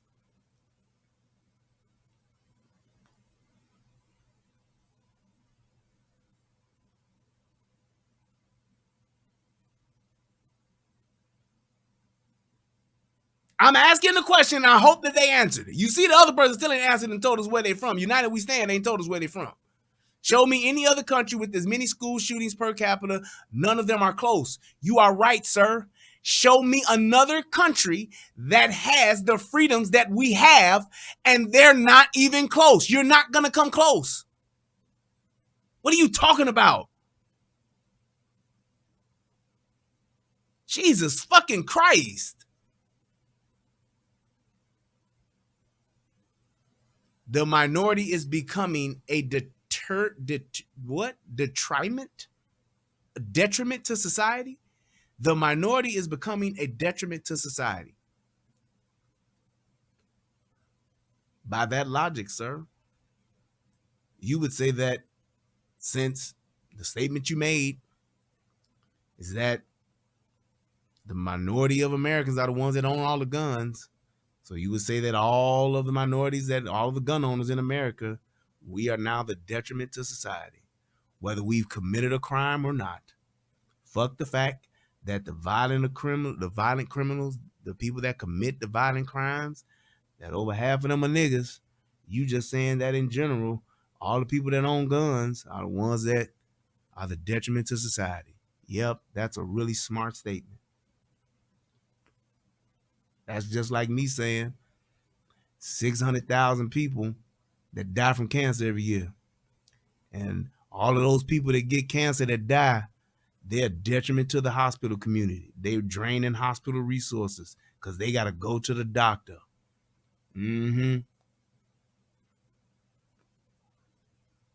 That would mean that whatever the minority of the people is, the minority of the drunk drivers, they're the detriment of society, because even though you got a DUI and you ain't killed nobody yet, you gonna. So everybody that never drove drunk, they shouldn't be able to drive never again. Fuck the fact they go to AA. Fuck the fact that they ain't never killed nobody. They all murderers. All I'm telling you, sir, is to say that guns are destroying communities like no other tool available. So fuck dope, fuck crack, fuck heroin. It's guns. You understand what I mean? This is the type of shit that I be talking about, man. These are the people that are literally your average, everyday, left-wing motherfucking Democrat motherfuckers that have no fucking knowledge. That motherfucker just said, I'm just repeating what this person said. Guns are destroying communities like no other tool available. Fuck drugs. Fuck mental health. It's the guns. Man, I ain't got time for this. Let me finish listening to what the president's saying. He said drug users kill themselves. Boy, so ain't no drug use. So ain't no people, nobody on drugs ever killed somebody who wasn't. Oh, okay. Ain't nobody who's been on drugs ever killed somebody because they was high. Ain't nobody who's been on drugs ever robbed somebody, ever committed a violent act, beat somebody's ass, pistol whipped somebody being on drugs, huh? This is why you should have to, this is why motherfuckers should have to take a test to get on social media. This is why motherfuckers should have to have a certification and a license to go vote, to do anything. They should have to have a license to do it, to prove their intelligence. Because I ain't saying you got to be fucking Einstein, but you should be able to at least look at 1 and 1 and realize that it's 2. That motherfucker said drug users kill themselves. Boy, stop. God damn. I can't with you niggas. We need to drastically change our approach to mental health. There are always so many warning signs. Almost all of these disfigured minds share the same profile. When people see something, whether on social media or in school, they need to say something. Teachers, parents, school officials, and community members need to be recognizing and addressing these alarm bells promptly and very, very aggressively. Donald Trump, listen to me. I'm going to say it. I'm going to say it. Donald Trump, listen to me.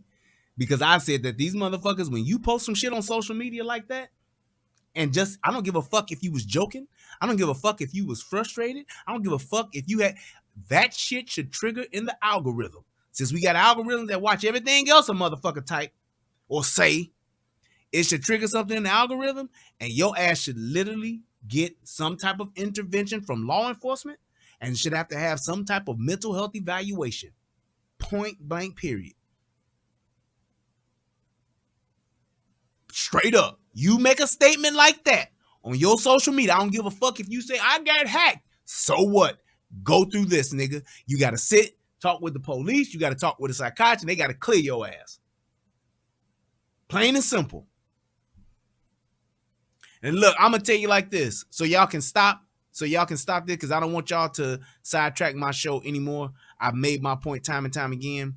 If Zangri RC and United We Stand, if you all would like to have a conversation, I said a conversation, I will open the lines after I finish this, and we can do that.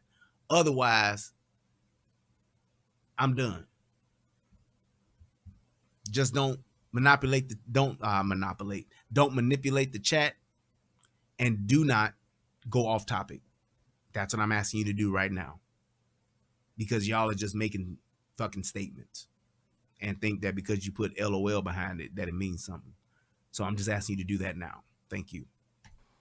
And our school discipline systems, instead of making excuses and continually turning a blind eye, need to confront bad behavior head on and quickly.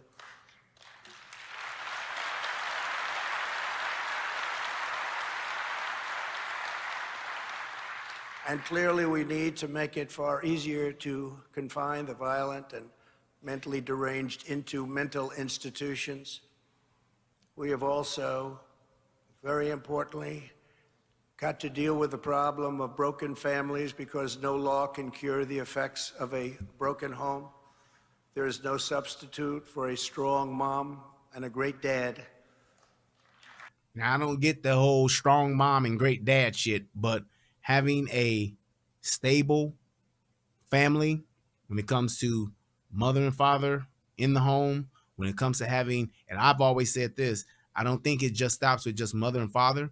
I think it goes back to having a lineage, having grandmama, grandfather, great-grandmama, great-grandfather, having those type of influences, aunties, uncles in a family, extended family, community, all of that kind of stuff, that matters.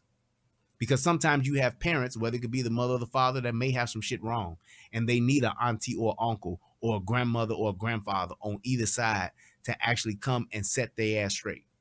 Having just one parent, it gives that parent a God fucking complex. Having one parent, because one parent could be, you know, the one that's really good at being the leader. The other one could be really bad at advice. You can still fuck your kid up. So I don't think it should just be just a mother and a father, a strong mama. Nope.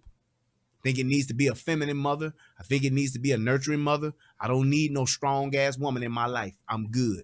I'm strong enough. I need a motherfucker that's gonna help me manage the shit that I build and help me further and grow my seeds. That's it. I don't need no strong woman.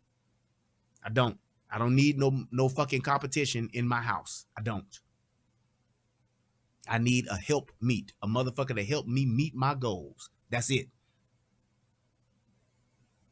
And I think that a lot of people have gotten afraid to say that kind of stuff. I think that a lot of people have gotten afraid of being canceled to say those things, but that's the way that it goes.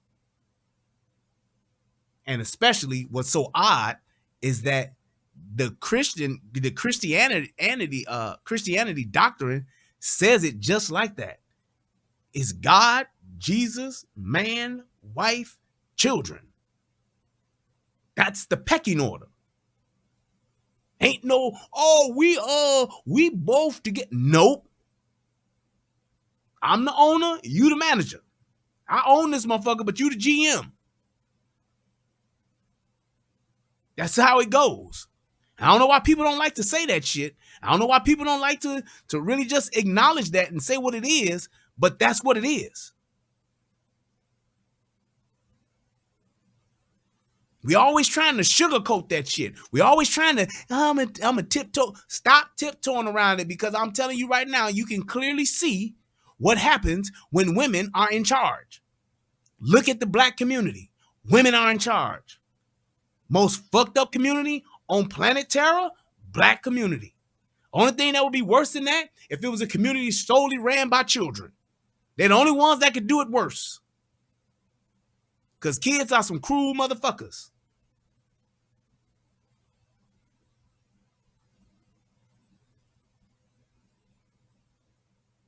I'm just telling you what it is, and I can show you clearly what happens. I don't give a fuck who you want to say is at fault and why it is and why it's like that. When you have a community that is predominantly a matriarchal community, just like how Black Lives Matter supports, they against the patriarchy, whatever. You see what happens when women are in charge. When it ain't no men running the fucking show. You clearly see what happens. You clearly see the products and the fruits of that labor. Shit's been going on since Title IV, and this is what the fuck it is. This is what we've gotten today.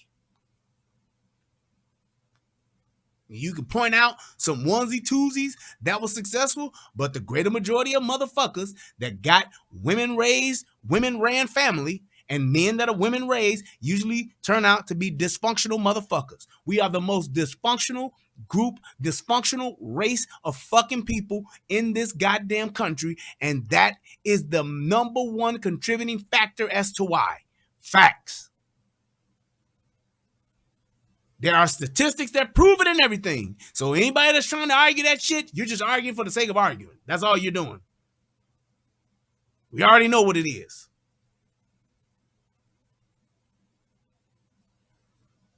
So in that instance there, hey, Trump was pulling, he was throwing a soft blow there, but nigga, that deserves a right cross, an overhand, and an uppercut.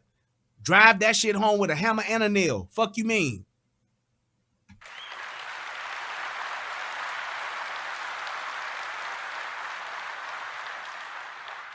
But while we work to address these deep, complicated issues and deal with this scourge, all of us must unite, Republican and Democrat, in every state. See, here goes another one. Zangri said, you don't live on this planet alone, fella.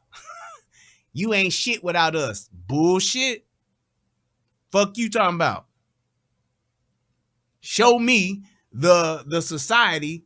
Show me the nation. Show me the country. Show me the fucking race of people that's completely ran by women. And show me where they rank on the pecking order of the world. You can't do either. And don't try that. Or what about the Amazon women? Fuck out of here. Just saying. Can I code? Can I code? The fuck does that? Can you build a skyscraper? Motherfucker. What's a transistor? What's a flux capacitor? At every level of government to finally harden our schools and protect our children.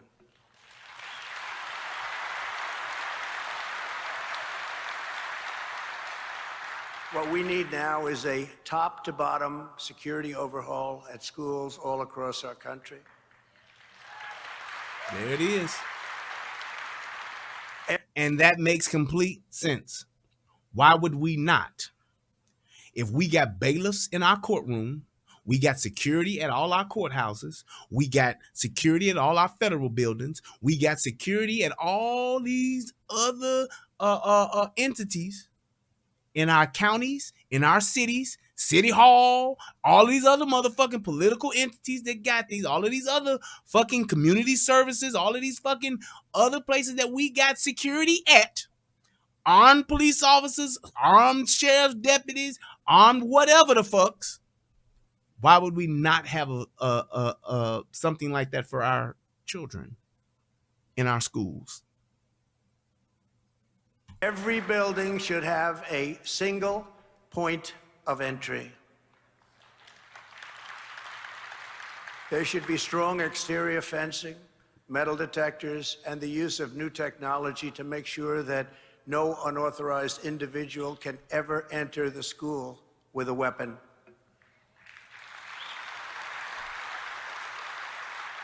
No one should ever be able to get anywhere near a classroom until they have been checked, scanned, screened, and fully approved. So important.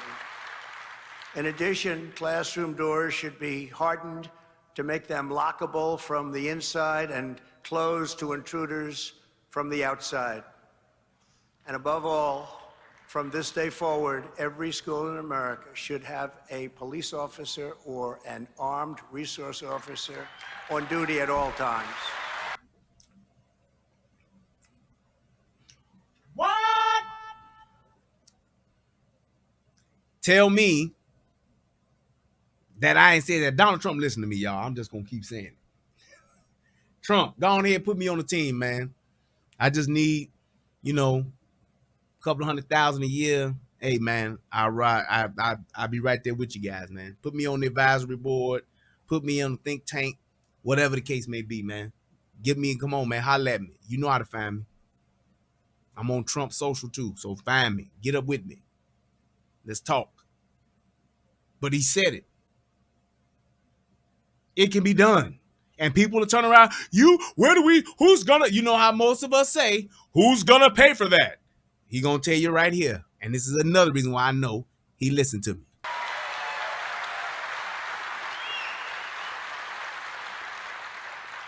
Moreover, at every police department in America, we need a rigorous training on active shooter protocols to immediately locate and eliminate the target. Took too long. And we need to expand funding, recruiting, and training for police departments nationwide. This is not a matter of money. This is a matter of will. Boom. And there's so many things in this country that people don't understand that. It ain't a matter of money. It's a matter of will. Will we do this shit? Yes. That's it.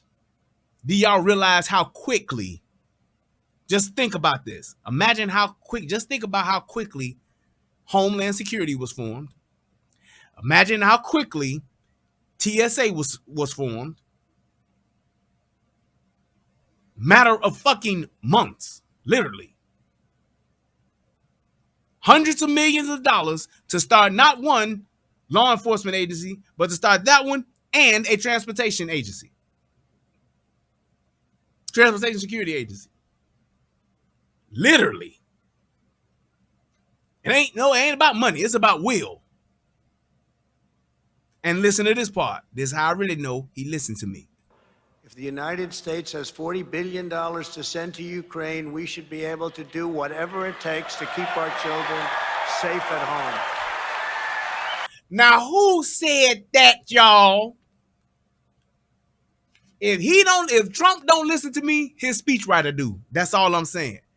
Shout out to the niggas that listen to the relationship rehab. Y'all know I said that shit.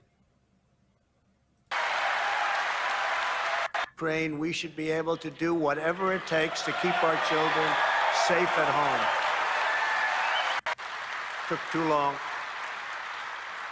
And we need to expand funding, recruiting, and training for police departments nationwide. This is not a matter of money. This is a matter of will. If the United States has $40 billion to send to Ukraine, we should be able to do whatever it takes to keep our children safe at home. He said Brian is a fed. I'm just saying. That's true. We spent trillions in Iraq, trillions in Afghanistan. We got nothing. Before we nation build the rest of the world, we should be building safe schools for our own children in our own nation, right? Why not?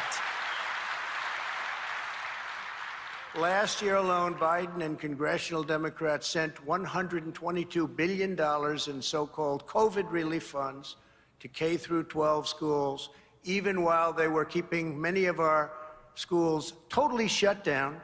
Yep. No doubt severely worsening the mental health challenge of many youth. I mean, many of these. And I'm telling you like this, you can actually go and look on your city website, because that's public information. Your city's website, or the county you live in website, your state's website, and you can see how much money the federal government gave them to do whatever it is they needed to do that was COVID related. Clearly see it. And I promise you this, you can go back and look and see and be like, I know we ain't spent that much goddamn money on COVID stuff. I bet you. Girl, I bet you. Young people really suffered very greatly. They became very ill. They may have been ill to start, but they became very, very ill.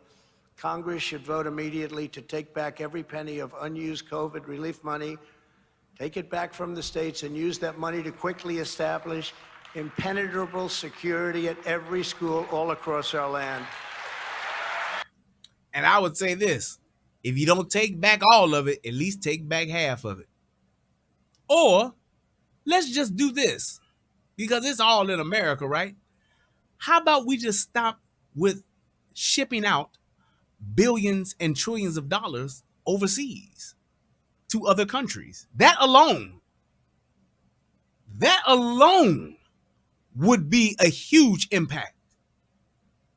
Just to spend that shit back here for mental health resources, to spend that shit back here to secure and strengthen our school security. It could be done.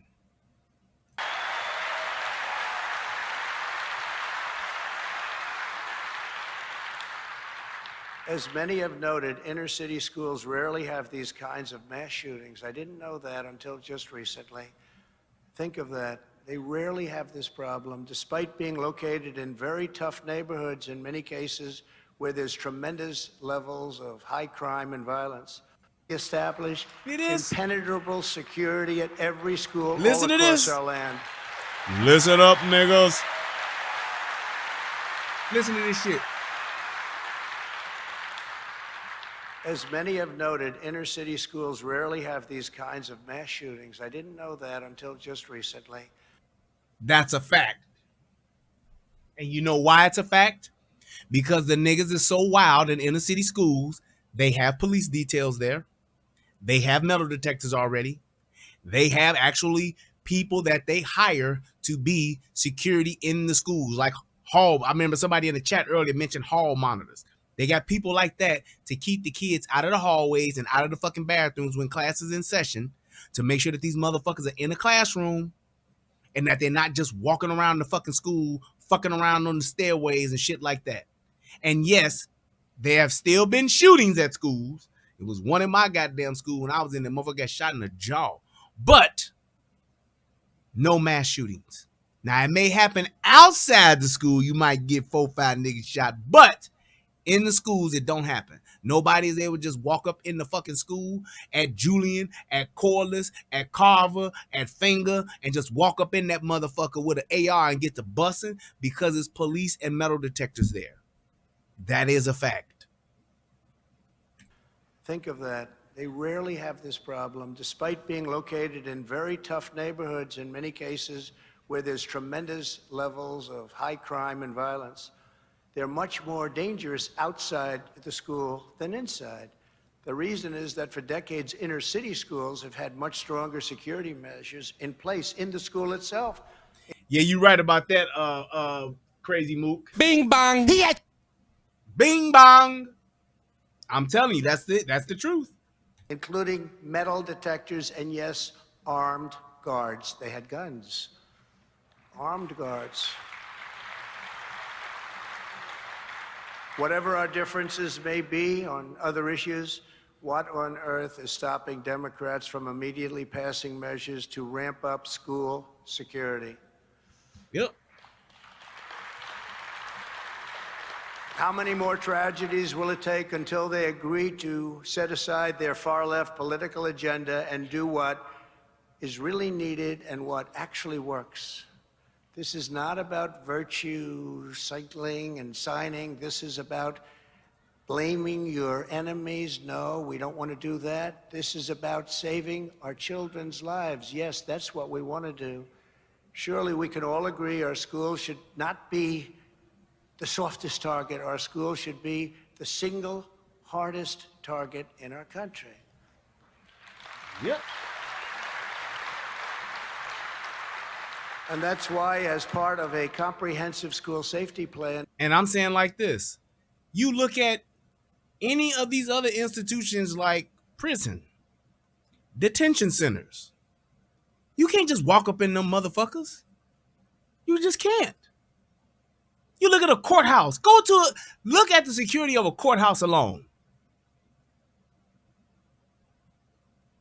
Courthouses alone, they are bursting at the seams with deputies, bailiffs, law enforcement officers. They got them everywhere. Not to say that a school needs to be secured like a fucking courthouse, but we could use some of them resources at a school. Why couldn't you have an armed police officer or a deputy sheriff or some shit like that at every school? Why the fuck couldn't you? Look at the federal buildings. Same thing.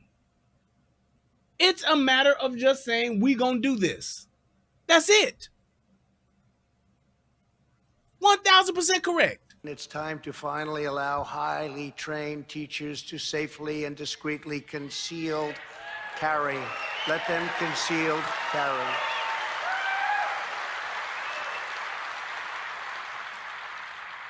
And again, they have to be able to handle it. They have to be highly trained, all of those things, but let them do that. It would be so much better and so much more effective, even from a cost standpoint. Because there is no sign more inviting to a mass killer than a sign that declares a gun-free zone. Most dangerous place. That is a fact. All of these mass shootings are happening where? At gun-free zones. Concerts, gun-free zones. Schools, gun-free zones. Churches, gun-free zones. Well, that's changing. But still, most of the people that are in these places don't carry guns. Telling nothing but the truth. I know it sounds good, and it really does. Doesn't it sound wonderful? But it's not. And statistically, it's a total disaster. Gun-free zone, they look at that sign and they say, that's where I'm going. We cannot have that, because if somebody goes into that building, all of those innocent people will be taken out, will be killed, will be tortured. Bad things will happen. Have to get rid of it. As the age-old saying goes, the only way to stop a bad guy with a gun is a good guy with a gun. Have you ever heard that? Now. No, you've never heard that. Come on here now. And in the absence of a member of law enforcement, there is no one you would rather have nearby when a crisis strikes than an armed, expertly trained member of the NRA.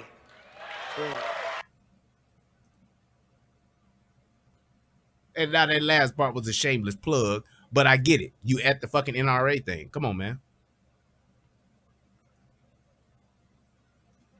Yeah, you should. So yeah, I get it. But my thing is, you have to understand that those are valid fucking points when you're talking about solutions. When you're talking about the solutions to this shit, that shit works. Having metal detectors and shit like that in those schools where you got to walk through there, having a security and armed law enforcement officer at these schools from the time the kids get there to the time the kids leave, that shit matters. That shit makes a difference. It's not, at the very least, it's a fucking deterrent.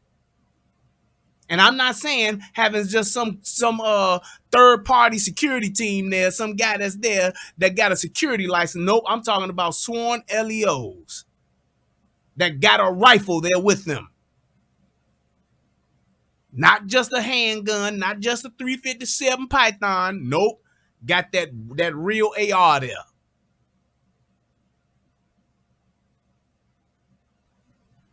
Just saying. Now, you can clearly see that I put the link in the description box, and it's also there in the chat. And all I'm asking is that if Zangri RC or if the other motherfucker United with Stan, if you guys come on here, you need to have a point to be able to articulate to dispute what I said. You ain't gonna come up here and change the whole script and be like, no, what I'm talking about was the... Nope. You need to be able to come up here and have a conversation about the things that I've said.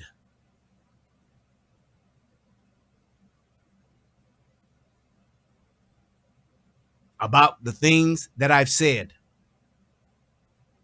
Now, if you want to debate something else, put it in the once you join the StreamYard, put it in the chat section, and then we can have that conversation there.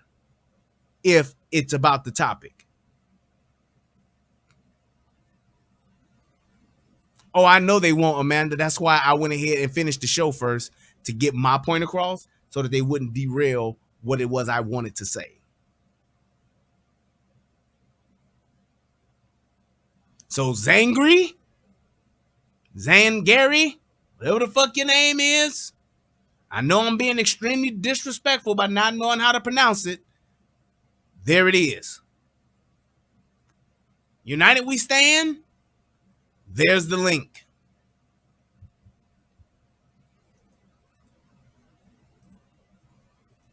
And this is one of the reasons why his motherfucker said Zangief.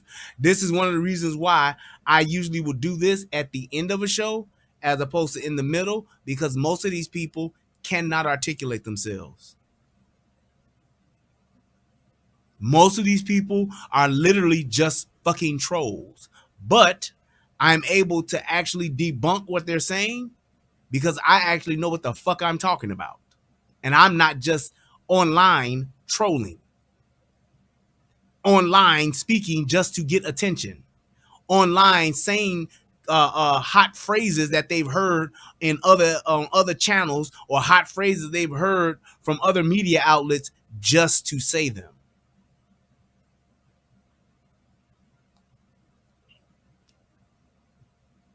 That's the point that I'm making. That's why I say what it is that I say and the way that I say it, because of that. Because I'm telling you like this, the things that people say and the things that people want to talk, I don't have a problem if we disagree. I really don't. The only thing I have a problem with is when you cannot articulate your point and use facts and use the truth, as opposed to coming up here just to say something because you just feel that way and you don't have nothing to support it. I feel that Portillo's make the best Italian beef. I do. And they make the best Chicago style hot dog.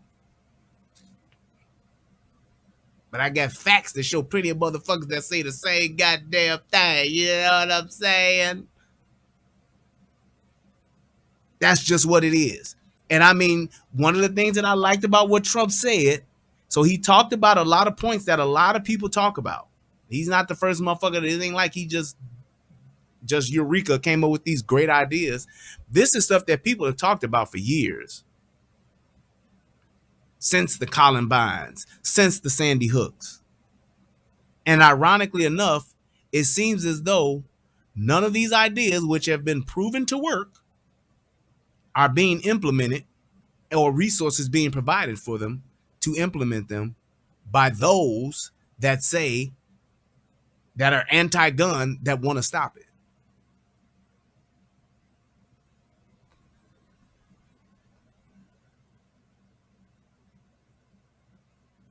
I'm just saying. So out of all of those people that talk the shit that they talk, saying the things that they saying, you can't go back and debunk it because there's factual information that shows it otherwise. Let's just have a conversation about the facts. Let's have a conversation using the data. Let's have a conversation using comparisons that are actually legitimate comparisons.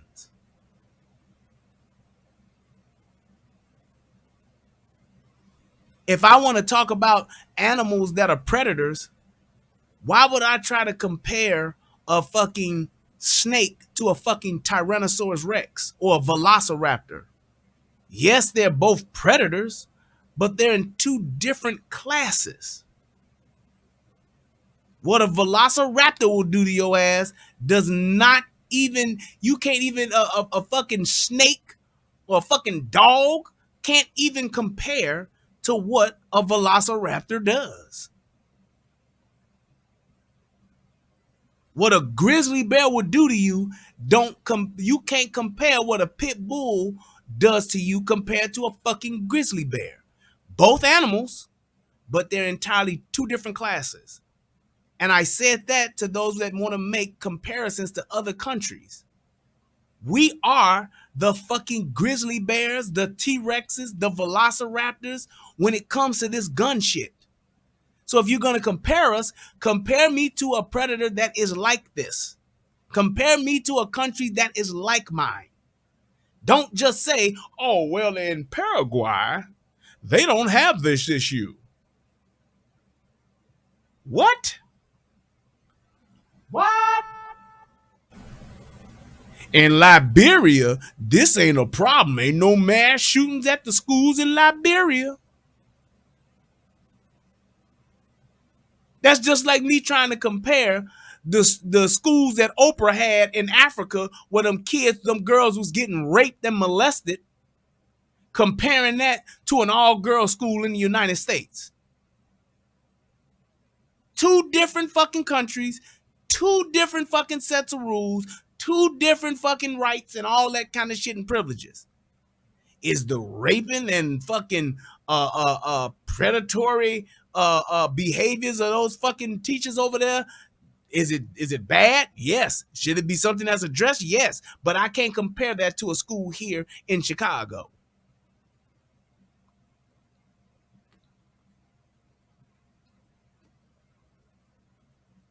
I can't. They are worlds apart.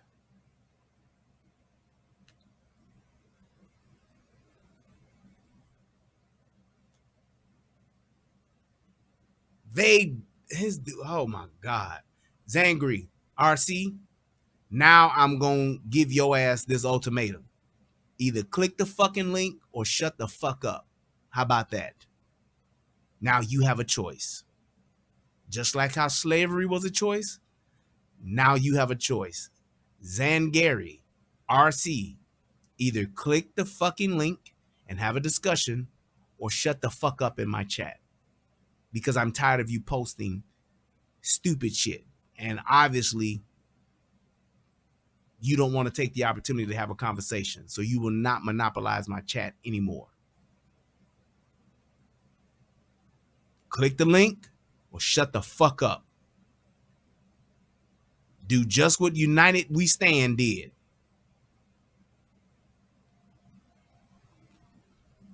United We Stand didn't get blocked, right? They only got timed out.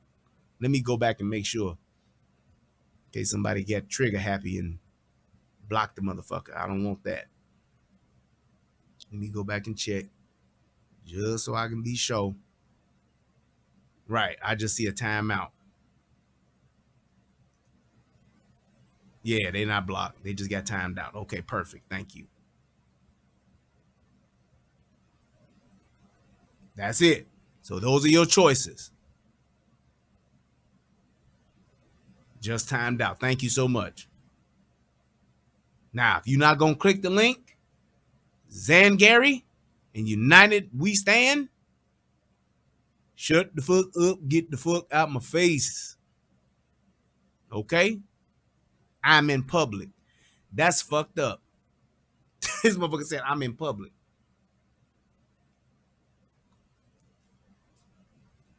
Well, why not be amongst the public?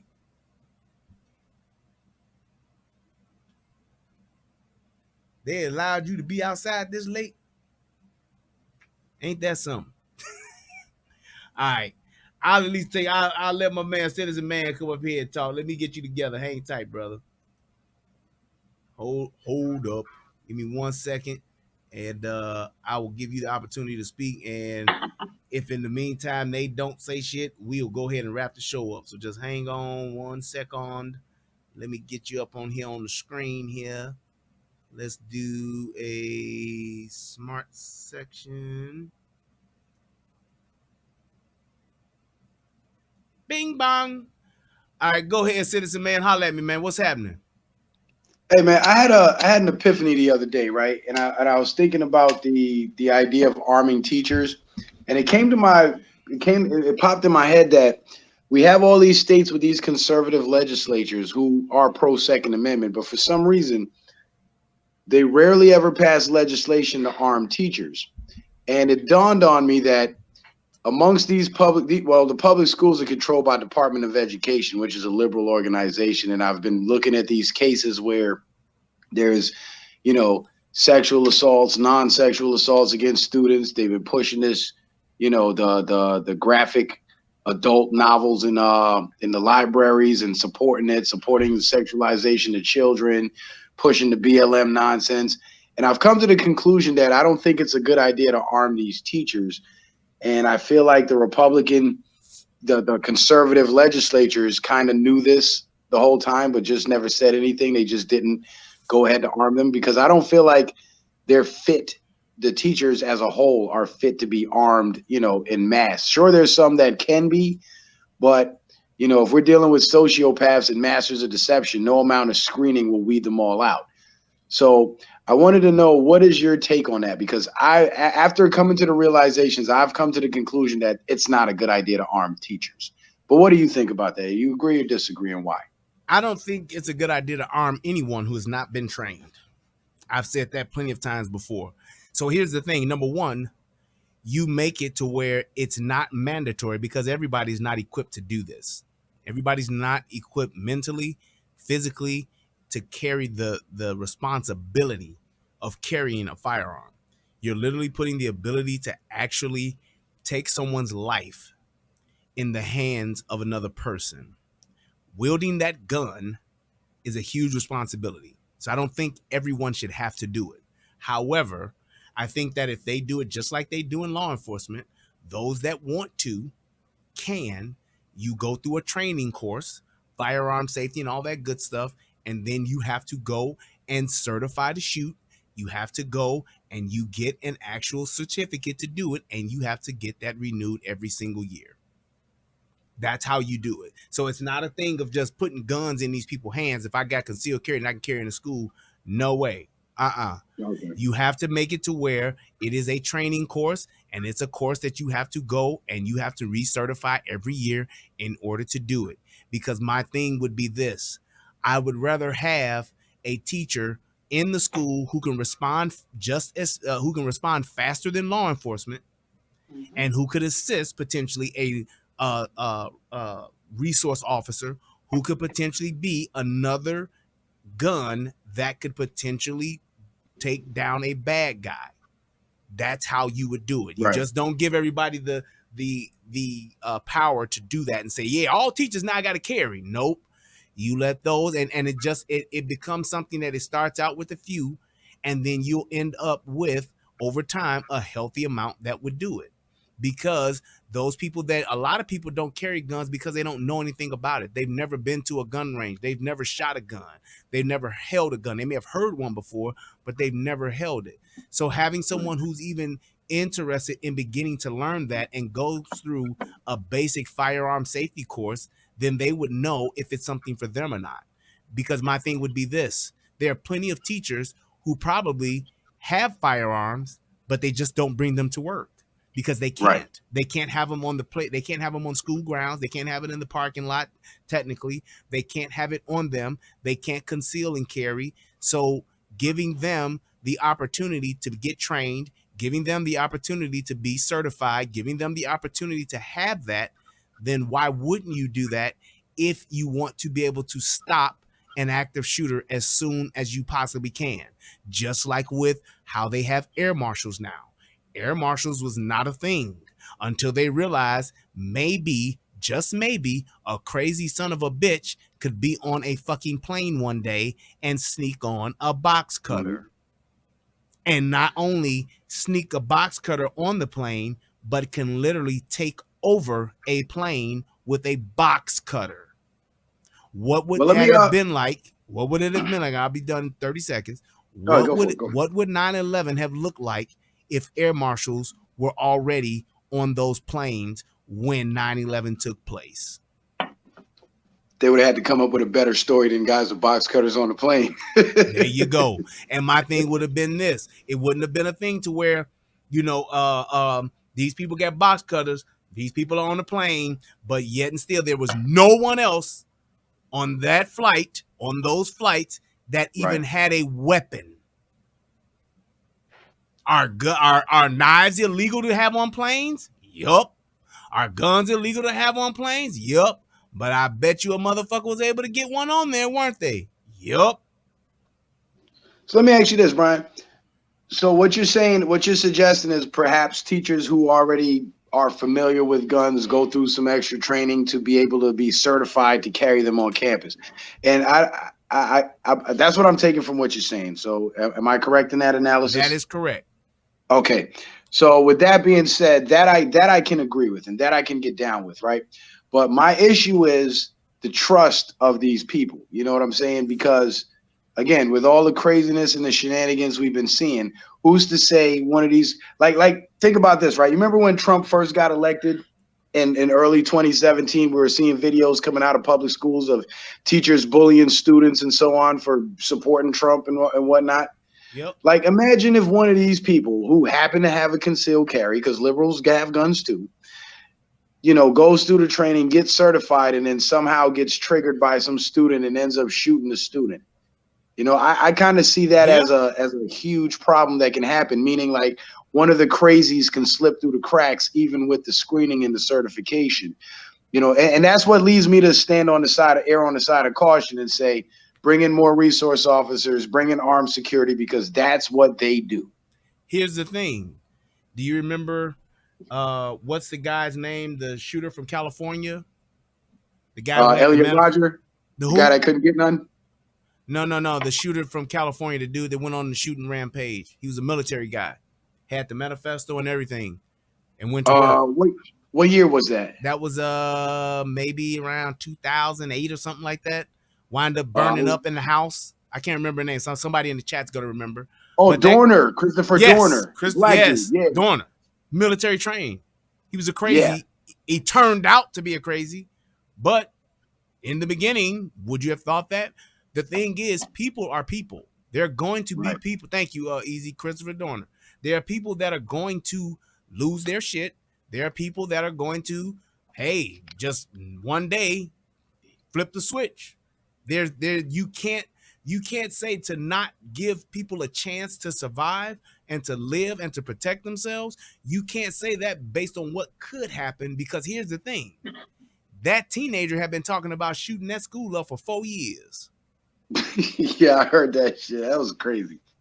Just saying. And it's like, so it's not always a thing of just saying, somebody might go crazy or somebody might, have a bad day. That's with anything. It's people that get road rage that just had a bad fucking day. That happens. That's culture. That's people. That's the humanity part of it. Everybody ain't always got it together. However, why would I then not give all of those people who could potentially stop that crazy teacher, stop that crazy resource officer that could just say, hey, today my wife done left me, my kids are gone, I don't have nothing else to live for, I'm going out in a blaze of glory. Happens all the time. True. Who stops that person? That's the whole thing. It's like we can't hold our society to a set of rules and a set of laws based on what if when we have a tool that can help you defend yourself in just that case of what if? What if your mailman decides to say, man, you know what? I'm tired of this shit, delivering this mail for 22 years and ain't nobody said thank you. So now I'm gonna put what's not arsenic, but what's that shit they had in the mail? Anthrax. Yeah. I'm gonna put that shit in all of the envelopes now, and then everybody gonna fucking die from it. I got this. You never know. That's why you want to have it to where somebody always correcting me because I keep forgetting this guy's name. An armed society is a polite society. That's true. That is true. Anthrax. Thank you. That's it. That it's an armed society is a polite society because the thinking is this: people don't shoot up gun stores. People don't go shoot up police stations because they know, hey, there's a potentially that I'm going to get shot. There's a potential I'm going to die.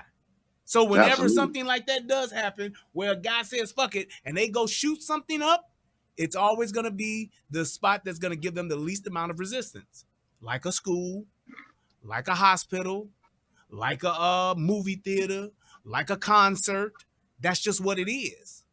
We have to acknowledge the fact that we have a violent society. The world is violent. Since the eras of Genghis Khan, there's always going to be violence. However, when you have people that are able to defend themselves, why would you not give them the right to actually and the tool to actually have the tool that best serves them in doing just that? Hey man, you make a great argument, because what I'm taking from it is you kind of create an armed environment in the school. So even if the crazies want to get crazy, there's somebody or something there. There's a fail safe. That's it. All I want to be able to do, and all I want for people to be able to do, is for those that want to, if something bad does happen, they don't have to play dead. They don't have to smear blood on themselves. They don't have to just hide and hope and wish and pray for the best, which is exactly what those kids had to do.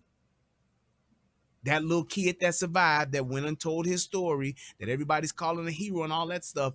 Yeah, that kid did a brave thing. He should not have had to do that, because now he's forever changed for something he had nothing to do with, for something he was only going to school to watch a movie because he was 2 days out from being out of school.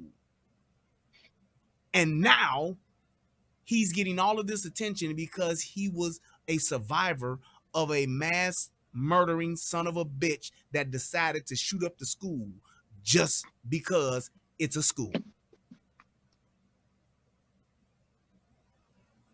That's hey, Brian, you got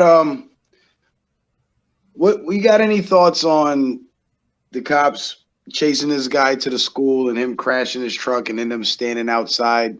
What are your thoughts on that? Because that makes me think twice about it. Like maybe this is, because I'll be honest with you, and this might throw you for a loop, but I believe it was a staged event. I believe it was a hoax, and I believe it was a training exercise, because the way the cops were behaving outside, and then you think to that story in LA when there was a guy in there with a hammer beating one person, and they ran in there and lit that dude up with no hesitation, even killing an innocent bystander. So here you have a situation with a school, and this guy's in there with a firearm, and he's locked himself in the classroom shooting people, and they just stand outside. Like that doesn't, I mean, you have law enforcement experience. If you were there in that position, would you have disobeyed orders and went in there? Yes, because the only reason why, not that I'm a hero and I'm a tough guy, the only reason it's why, instinct. The only reason why is because aside from my instinct and my feelings, the training dictates that. Yes. There was a guy, and that's why I said Brandon Tatum was full of shit with that show, with that video he did about it. There was an FBI agent and a retired police officer from Las Vegas. Two separate ends of the spectrum. Mm-hmm. They said the exact same shit I've said. When you have an active shooter, a guy with a gun, going into a school, you keep going. You keep going at him until he's down. He's dead. He either throws his hands up, or you keep dying and keep getting shot until that shit is over, because of the situation. That's why it's called active shooter training. Ain't no other in any other situation. Let's say the guy was arguing with somebody in his family. He was at the house and they got into it and he shot his cousin and he shot an intruder or something like that. That's a totally different approach. That is not an active shooter situation. That is just a shooting. That's shots fired. That's different. When you have an active shooter, they came up with this training since Columbine, and they've changed and they've perfected this particular type of scenario for this reason alone. They are trying to mitigate the amount of people that die in these scenarios because of what has happened in the past. It's been statistically proven. The guy at the grocery store, there was no way, and I said this about the guy in New York. There was no way to stop that guy except for the way that they stopped that guy. There's no doors you can lock yourself in at a grocery store. You can't. So to sit there and try to say, well, we can hold up here and see what he wants. Let's ask him what he wants and why he's doing this. You don't do that in that situation. You go at him, and either he throws his hands up or you keep putting shots on him and you keep pursuing him and you keep going at him until he's dead. That's it. There's no other way around it. Go ahead. Are you familiar with the International Association of Chiefs of Police? Nope. The IACP? Well, apparently this is an international organization that sets policy for police departments. And I read one of their documents pertaining to active shooter responses. And you can probably pull it up yourself. You go to THEIACP.org. And it has an active shooter response document. I found it on, I went to duckduckgo.com and then just type in type in IACP active shooter response. And it should give you a document that's on the website. And Section 3 on page 4, it says active shooter response, and it goes through all the justifications for an immediate response to an active shooter, and everything that's outlined there, it's in total contradiction to what those cops in Texas did. And I don't know, and I will say this, I don't know if that is the actual group that everybody's following that does that. I'm not sure about that, but I can tell. Oh, there it is. I think that's it. Yes, it's like blue at the top of the page. Chiefs of Police. Yeah, I don't know if they're the group that actually did that. The document that everybody's following. Oh, that logo looks familiar. I think that's what they follow because that might be it. Yeah, this might be it. But I can tell, and that was the thing that I said. This was something that was universal. It's universally taught. Right. The same training, and that's why the guy from the FBI said the same thing I said. The guy who was the retired law enforcement officer said the exact same thing I said.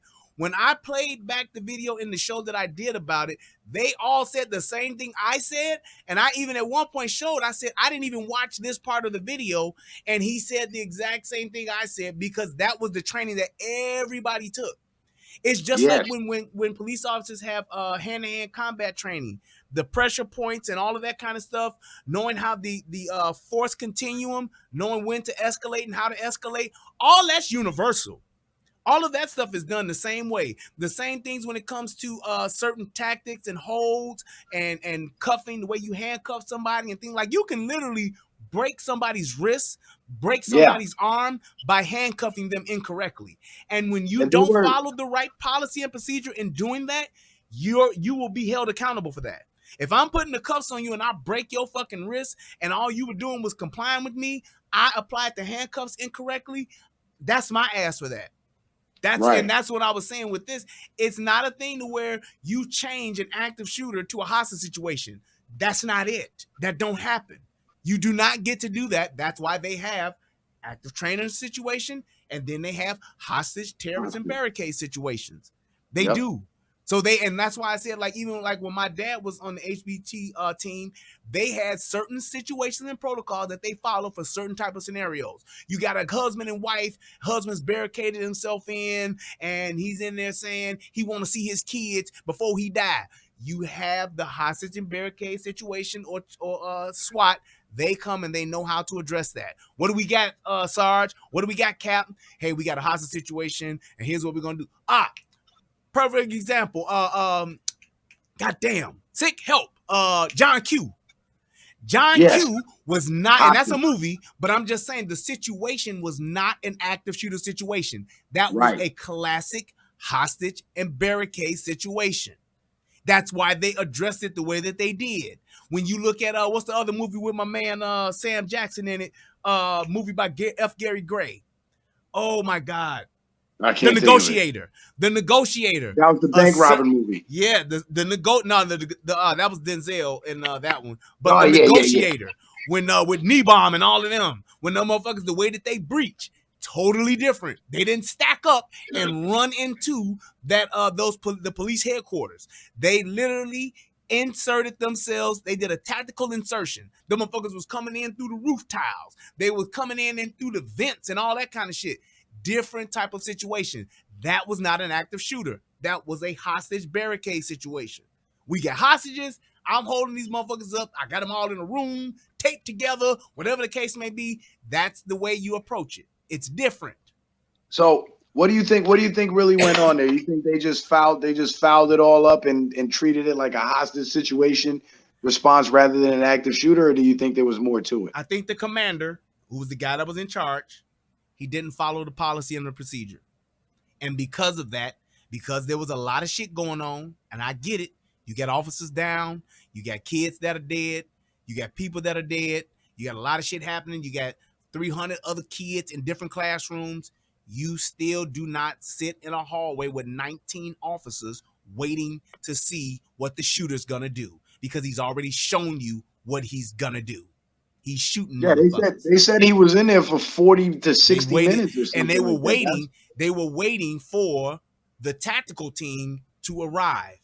Yes, you do that when you got a husband and wife barricaded and the dude talking about, I want my kids. You don't do that when you're in a school and you got a classroom full of children. You go and you take them out. You go and you keep going until he's down or he has surrendered. You don't wait for the other team to get there. You don't. That's why they did. That's why what happened in Columbine, it changed the whole game. It changed it because they said those officers were outside of Columbine listening to the bangs, listening to the people getting shot, and they set up a perimeter and waited outside. Yeah, Parkland was the same thing. That's why you go. You have to go. They changed. They said from now on, we don't treat this like a hostage situation. We go and we keep going until he's given up or we've put him down. That's the rule. What do you think should happen? What do you think should happen to the commanding officer that that gave you that commanding officer? He needs to lose his job at the very least. Being brought up on charges and all that kind of stuff. What can you really do? You gonna sue him for his $150,000 a year job? What are you gonna do with that? You put him in jail. What is that gonna do? He's in jail for making a bad decision. I get it, but he didn't. He was responsible for being in charge, which is to say he don't need to be in that position. He made the wrong call, and there were dozens of people that died because of it. Those hired that he's put in that position of command for a reason. And that reason is to make sure that policy and procedure is not only being enforced, but is being followed. That's what sergeants are for. That's what lieutenants are for. Sergeants are there. That's why the first person that comes on that is officially in charge is a sergeant. The next person that supersedes or trumps a sergeant is a lieutenant. The next person that supersedes and trumps a lieutenant is a captain, and so on and so forth. They have that in place because of the pecking order. That is the chain of command. It's just like if you're a private and you the only private there, motherfucker, you the motherfucker in charge. Until the sergeant gets there, you in charge. You see, the reason why I asked you, Brian, is because my sister is a police lieutenant herself. And I asked her the exact same question I asked you, and she gave me the exact same answer. She's like, no, we would have went in. Yes. And it's not a thing of it being where, you know, oh, well, you wasn't there, you don't know. I'm just telling you what we were trained to do and why we were trained to do it. When they had us in that class, man, and they talked to us about this shit, they explained the whole thing. Here's why we do what we do. Over history, since the early 1900s, the late 1800s, shit like this has happened. And they've learned from it. So it's been a thing of progression, and it's been a thing of, it's been organic, and they've learned from what's happened in the past. And that's why certain things are being done when it happens today. That's why it was done. It's not a thing about it being, oh, we just do things different, or we just think about it a different way. It depends on how you look at it. Well, when you in the situation, you gonna basically do what? No, the training is there just for that. Ask anybody that's in the military. The way that you clear houses, the way that when you're overseas and you clearing them houses and shit like that, that shit's done like that for a reason.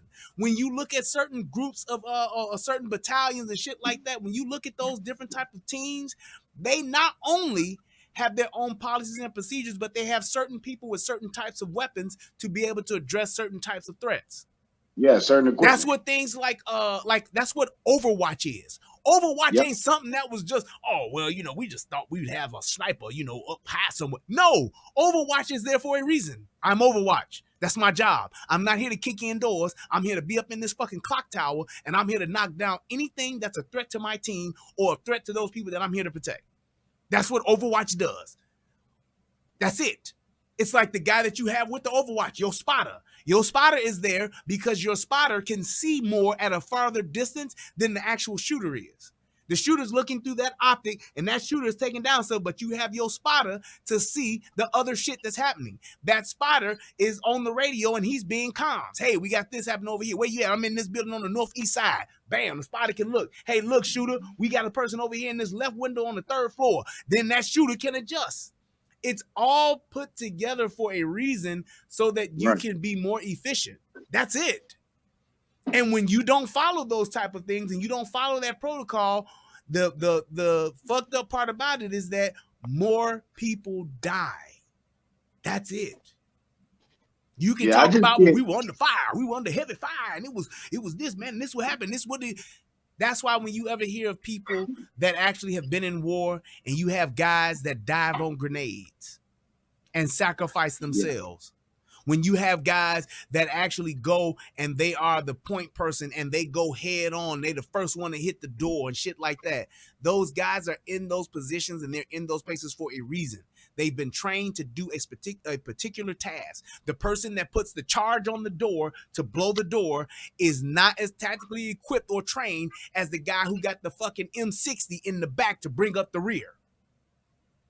There's a difference in that. Though that guy that carries the fucking M60 is different than the guy that carries the M4. The guy that carries the sniper rifle that got a fucking 50 cal, 100 yards away, he's doing a totally different job than the other people that are on the team. They all work together, but we all have different jobs for different reasons. Yeah, the shotgun man blows the lock off the door, point man goes in. That's what it is. Just like when you have a team and you're out in the bush, you have a scouting party. Hey, y'all are the smoothest guys. Y'all small. Y'all can get in little places. Y'all know how to see. You know what to look for. You know what to track. They have those people there for a reason. Those guys are specifically trained. Your best shooters are your snipers. Why? Because they're really, really good with a sniper rifle. They may not be as good as the guy with the M4, but when you flip-flop those guys, one is extremely more lethal than the other because that's what they're good at. That's it. So let me ask you this: so you think the breaching team should get left off the hook because they just followed orders and it's their job to follow orders, and the command is liable? Because I would say the command and the breaching team would all be liable because the breaching team had an obligation to go in there and they followed a bad order. Well, I mean, how does that play out? Here's how that works. Because they were following orders, then those guys literally are in a position where you can put some of the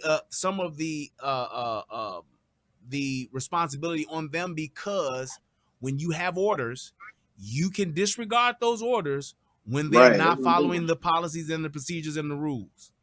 That's when you get to break ranks, and that's when you get to. That's just like with the presidency.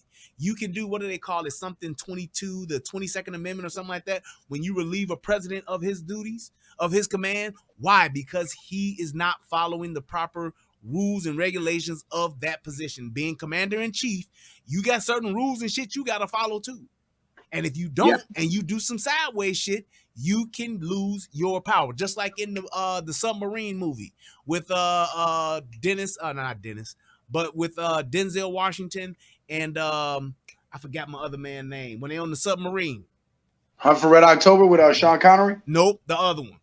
Gene Hackman and Denzel Washington. Yep. When they're on that sub, they got a nuclear sub, and them motherfuckers had rules. They had orders to actually, hey, spin up these nukes. We at war. We about to launch. Let's fire these motherfuckers off. Here's the target. What was the disagreement? Hey, man, the message got cut off. Crimson Tide, thank you. The message got cut off. We need to make sure that this is what we're supposed to do, because if we don't, and we send our birds, what did he say? We send our birds, they send their birds. Boom, we at war. Nuclear war? No, nuclear holocaust. Nuclear holocaust. That man on that submarine was following orders. Gene Hackman was. However, Denzel saw, nah, we need to be sure about this, because this shit here ain't no coming back from it. And Denzel turned out to be right. And he was like, well, shit, if I am wrong, God help us all. God help us all, because we sending up the bird. We sending up this ending shit. This shit is over. We sending this shit up.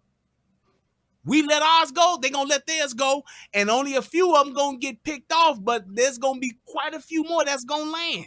Gene Hackman was dead set on letting that shit ride. He was dead set on it because that was the training. However, Gene Hackman, and just like with the sub, like they said, what y'all motherfuckers did will have motherfuckers arguing and going back and forth about this shit for long after y'all are gone. Because of what happened. In normal circumstances, the communications don't get cut off. In normal circumstances, you could get that other message, but what happened? The motherfucking communication line got broken. They couldn't communicate. He was saying, look, Gene, let's just go up high enough to where we can float the buoy and hopefully get another message or get a completed message. Gene Hackman was like, no, fuck that. We gonna let this bitch go. This is what they said. But he was like, nah, man, look, under normal circumstances, we would be in direct communication. If they tell us, hey, nah, motherfuckers, we said it. Let this bitch go. Spin up 2 through 12 and shoot them motherfuckers off. But he was able to actually get the motherfucker who counted, which was Weps. They was like, we got to have Weps. We got to get Weps in on this shit to see this shit the other way, because if we don't, we fucked. He was able to convince Weps and a gang of other motherfuckers to actually have a mutiny on a nuclear sub. Dangerous shit. That's real dangerous shit. But he was justified in what he did. That's why Gene Hackman was like, you was right and I was wrong. That's it. He made the analogy about the Lipinzana horses, but I'm just saying he understood what it was. And even at the end of it, Gene Hackman understood and was like, hey, man, good shit. Because we could have fucked up a whole bunch of shit, me following orders and not looking at the totality of the circumstances.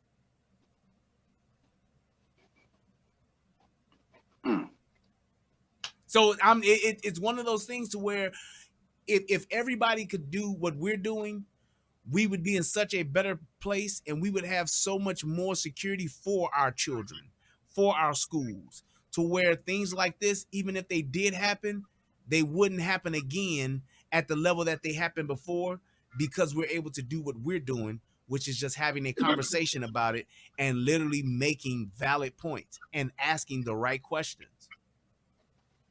Facts, man. That's true. That's true.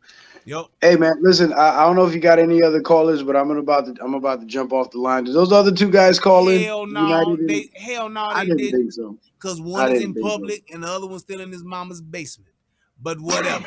I just wanted to make sure that the opportunity was there so that they can't say, oh, well, you don't never let nobody talk. You don't never let nobody. Nope. I'm not going to let you derail my show, but we can always have a conversation. I'm more than willing to do that as long as you're willing to do just that. Have a conversation. Yeah. Yeah. Hey, man, one last question before I go. Any idea on Tommy's whereabouts? Man, Tommy's fine. Go to his OnlyFans. He's on OnlyFans? Yeah, he been on his OnlyFans, man. Yeah, he good. Yes, sir. All right, cool. Yeah, just check him out on his OnlyFans, man. That's all you got to do. But yeah, he doing all right. My man is cooler than a fan. Shout out to Tommy Sotomayor. Shout out to Soto Nation. Yeah, he all good, man. All they want to do is trade and go. Thank you, brother. I appreciate you, man. Yeah, no doubt, Brian. Thank you for having me on, man. All I'm right, out of here. Peace. Yep, later. And that's that. That is that. Like I said, getting back to wrap this up, what Trump did and what Trump said, I think he was very, very eloquent in what he said. I think that what he said made a lot of sense. I think he made some good points. And my thing was this, most of all, I respect the fact that in spite of what was taking place in another part of the state, he still was able to exercise his right of freedom of speech. Those people that showed up to the NRA convention, they still were there and they were able to do what it is that is their God-given right in our country. And I really do. I salute him and I salute everybody that kept their obligations and stayed and came and went. And those that chose not to go and chose to decline, that's your choice too. You did what you wanted to do. It's America. But I definitely appreciate. Thank you for that, CJ. I definitely appreciate the fact that those guys were able to actually still meet and assemble and have their conference like they should. That's it. That's all I'm saying. That's all I'm saying. We have to be able to do the things that's right for the country, but we also have to respect each other's God-given rights and freedoms that we have here in this country. And the only reason why I say that and I harp on it so much, that is what the idea of America is.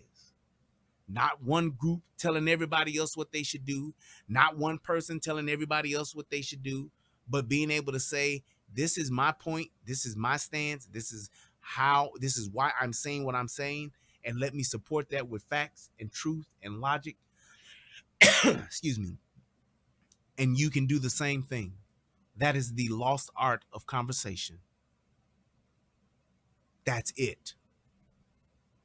And I think that if everybody just took a step back and just really looked at what it is that people are trying to do, you will find that most people, most of the time, have good intentions, even when they don't have the right way to say it, or they may not say it the right way where you can understand it.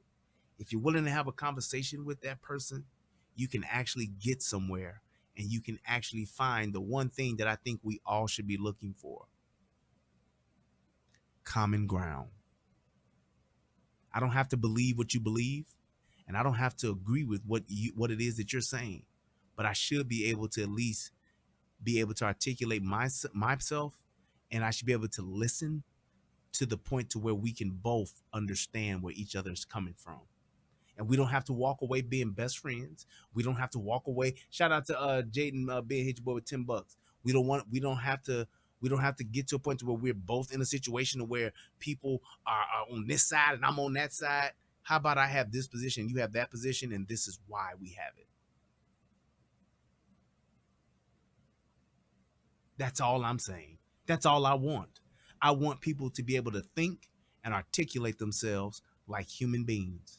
I want people to be able to express themselves, and I want people to even be able to give their points of views, whether I agree with them or not. But just to have the ability and have the actual art of conversation so that they can do just that, have a conversation. I want to thank everybody for tuning into the show tonight. I really had a great time. This was a great show. I enjoyed myself.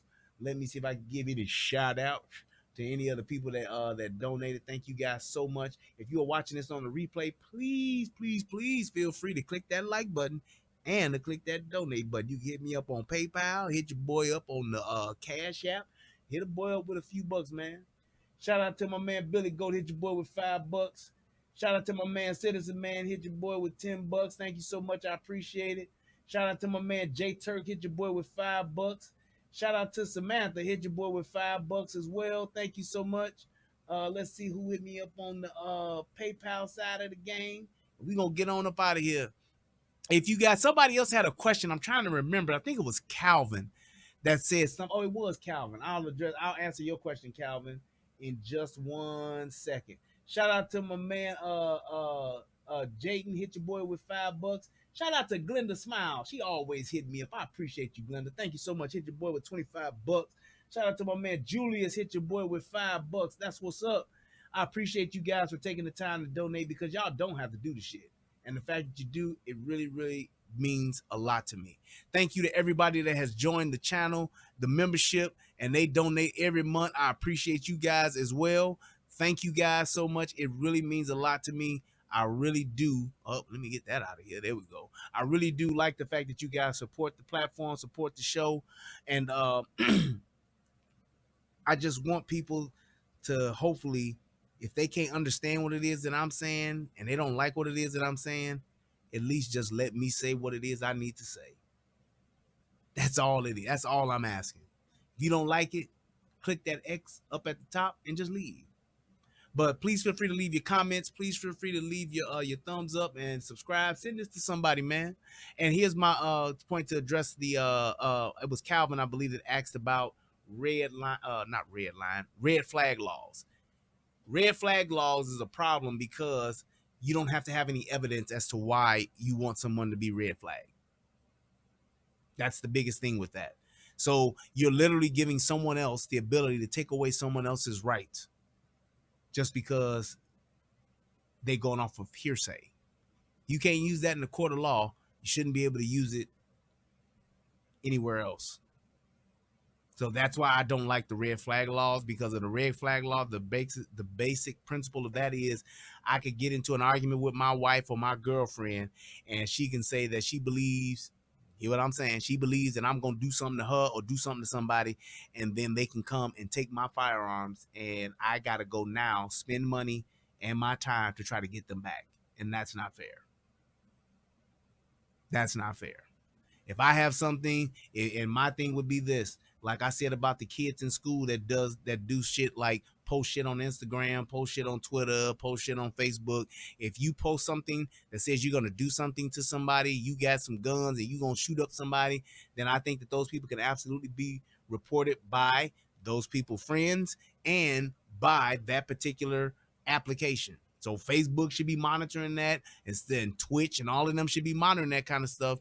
Say if you make a threat like that to harm someone else with a gun, knife, bat, stick, whatever the case may be, then yes, the police should be able to come see you. Yes, you should have to have a mental evaluation done in order to be able to get off of that no gun, expel, whatever the case may be. You should be able to get off of that. In order to get off that list, then yes, you should be able to do that to someone and make them have to go through that to say, hey, why is this kid saying he want to kill some people? I think that should be taken seriously. The fact that you saying it and posting it on social media, it should be taken seriously. That ain't something you just joke around with. I ain't never, not ever once posted on social media, yeah, I want to go kill me some people. I'm so mad today. I want to go shoot up a motherfucking football game. They got me so pissed off. If I was stupid enough to post something like that, then yeah, I should be put on a restriction where I can't purchase a firearm legally. Yeah, if I do go and try to buy a gun at Cabela's, it should come up and it should be, hey, nope. And I'd be like, why they say that? Hey, man, you have to go to your local law enforcement where you live at, or the law enforcement agency that's in your area, in your county or whatever, and you got to go talk to a psychiatrist or a psychologist about your post, bucko. But I was just upset that day. I get it, but you shouldn't post shit like that. Just saying. So thank you guys so much. You guys, please click that like button again, click that subscribe button, and remember, it's better to have it and not need it than to need it and not have it. I hope that this video helps somebody become a better version of themselves. I hope that people can really look at this video and see what was being said and see that this is the direction from what I've said and what Donald Trump said that I said. I think that's the direction we need to go to and start moving towards and actually will it into existence. Take the funds necessary to put that into existence so that we can protect our children, so that we can better protect our teachers, so that our teachers can better protect themselves and protect their students. Because there's a good majority of teachers that really do care about what they do, even though they get paid fucking peanuts to do it, which they shouldn't. But I believe that they absolutely should have the ability to better protect themselves and their students. I am Brian Redmond. This is the Relationship Rehab, and shout out to everybody on the United Guns of America channel. Shout out to all of you all that took the time to click and watch this video and to watch this show and to be a part of this show. I thank you guys so much. I love y'all. Till next time, peace, and I'm out. What's going on, everybody out there in the internet world? It's me, Brian Redmond, also known as the Relationship Rehab, and I need you to do two things. What are those two things? Subscribing to both my channels. I need you to go to the Relationship Rehab, subscribe to that channel, and then I need you to go to United Guns of America and go to that channel. Now you may be asking, why would I do that, Brian? Because it's two of the hottest channels on the internet. Come over there, give me your thoughts, give me your opinions, have conversations, because that's what it's all about. We talk about some of everything: politics, relationships, guns, law enforcement, community stuff. Anything that's happening, I'm willing to have a conversation about it, so come on over. You don't got nothing else to lose, and you ain't got nothing else to do. So come to my channel, subscribe ASAP, and join in on the fun. Twice the entertainment, 2 channels, twice the fun. Come on and have a funky good time with your boy. Peace, and I'm out.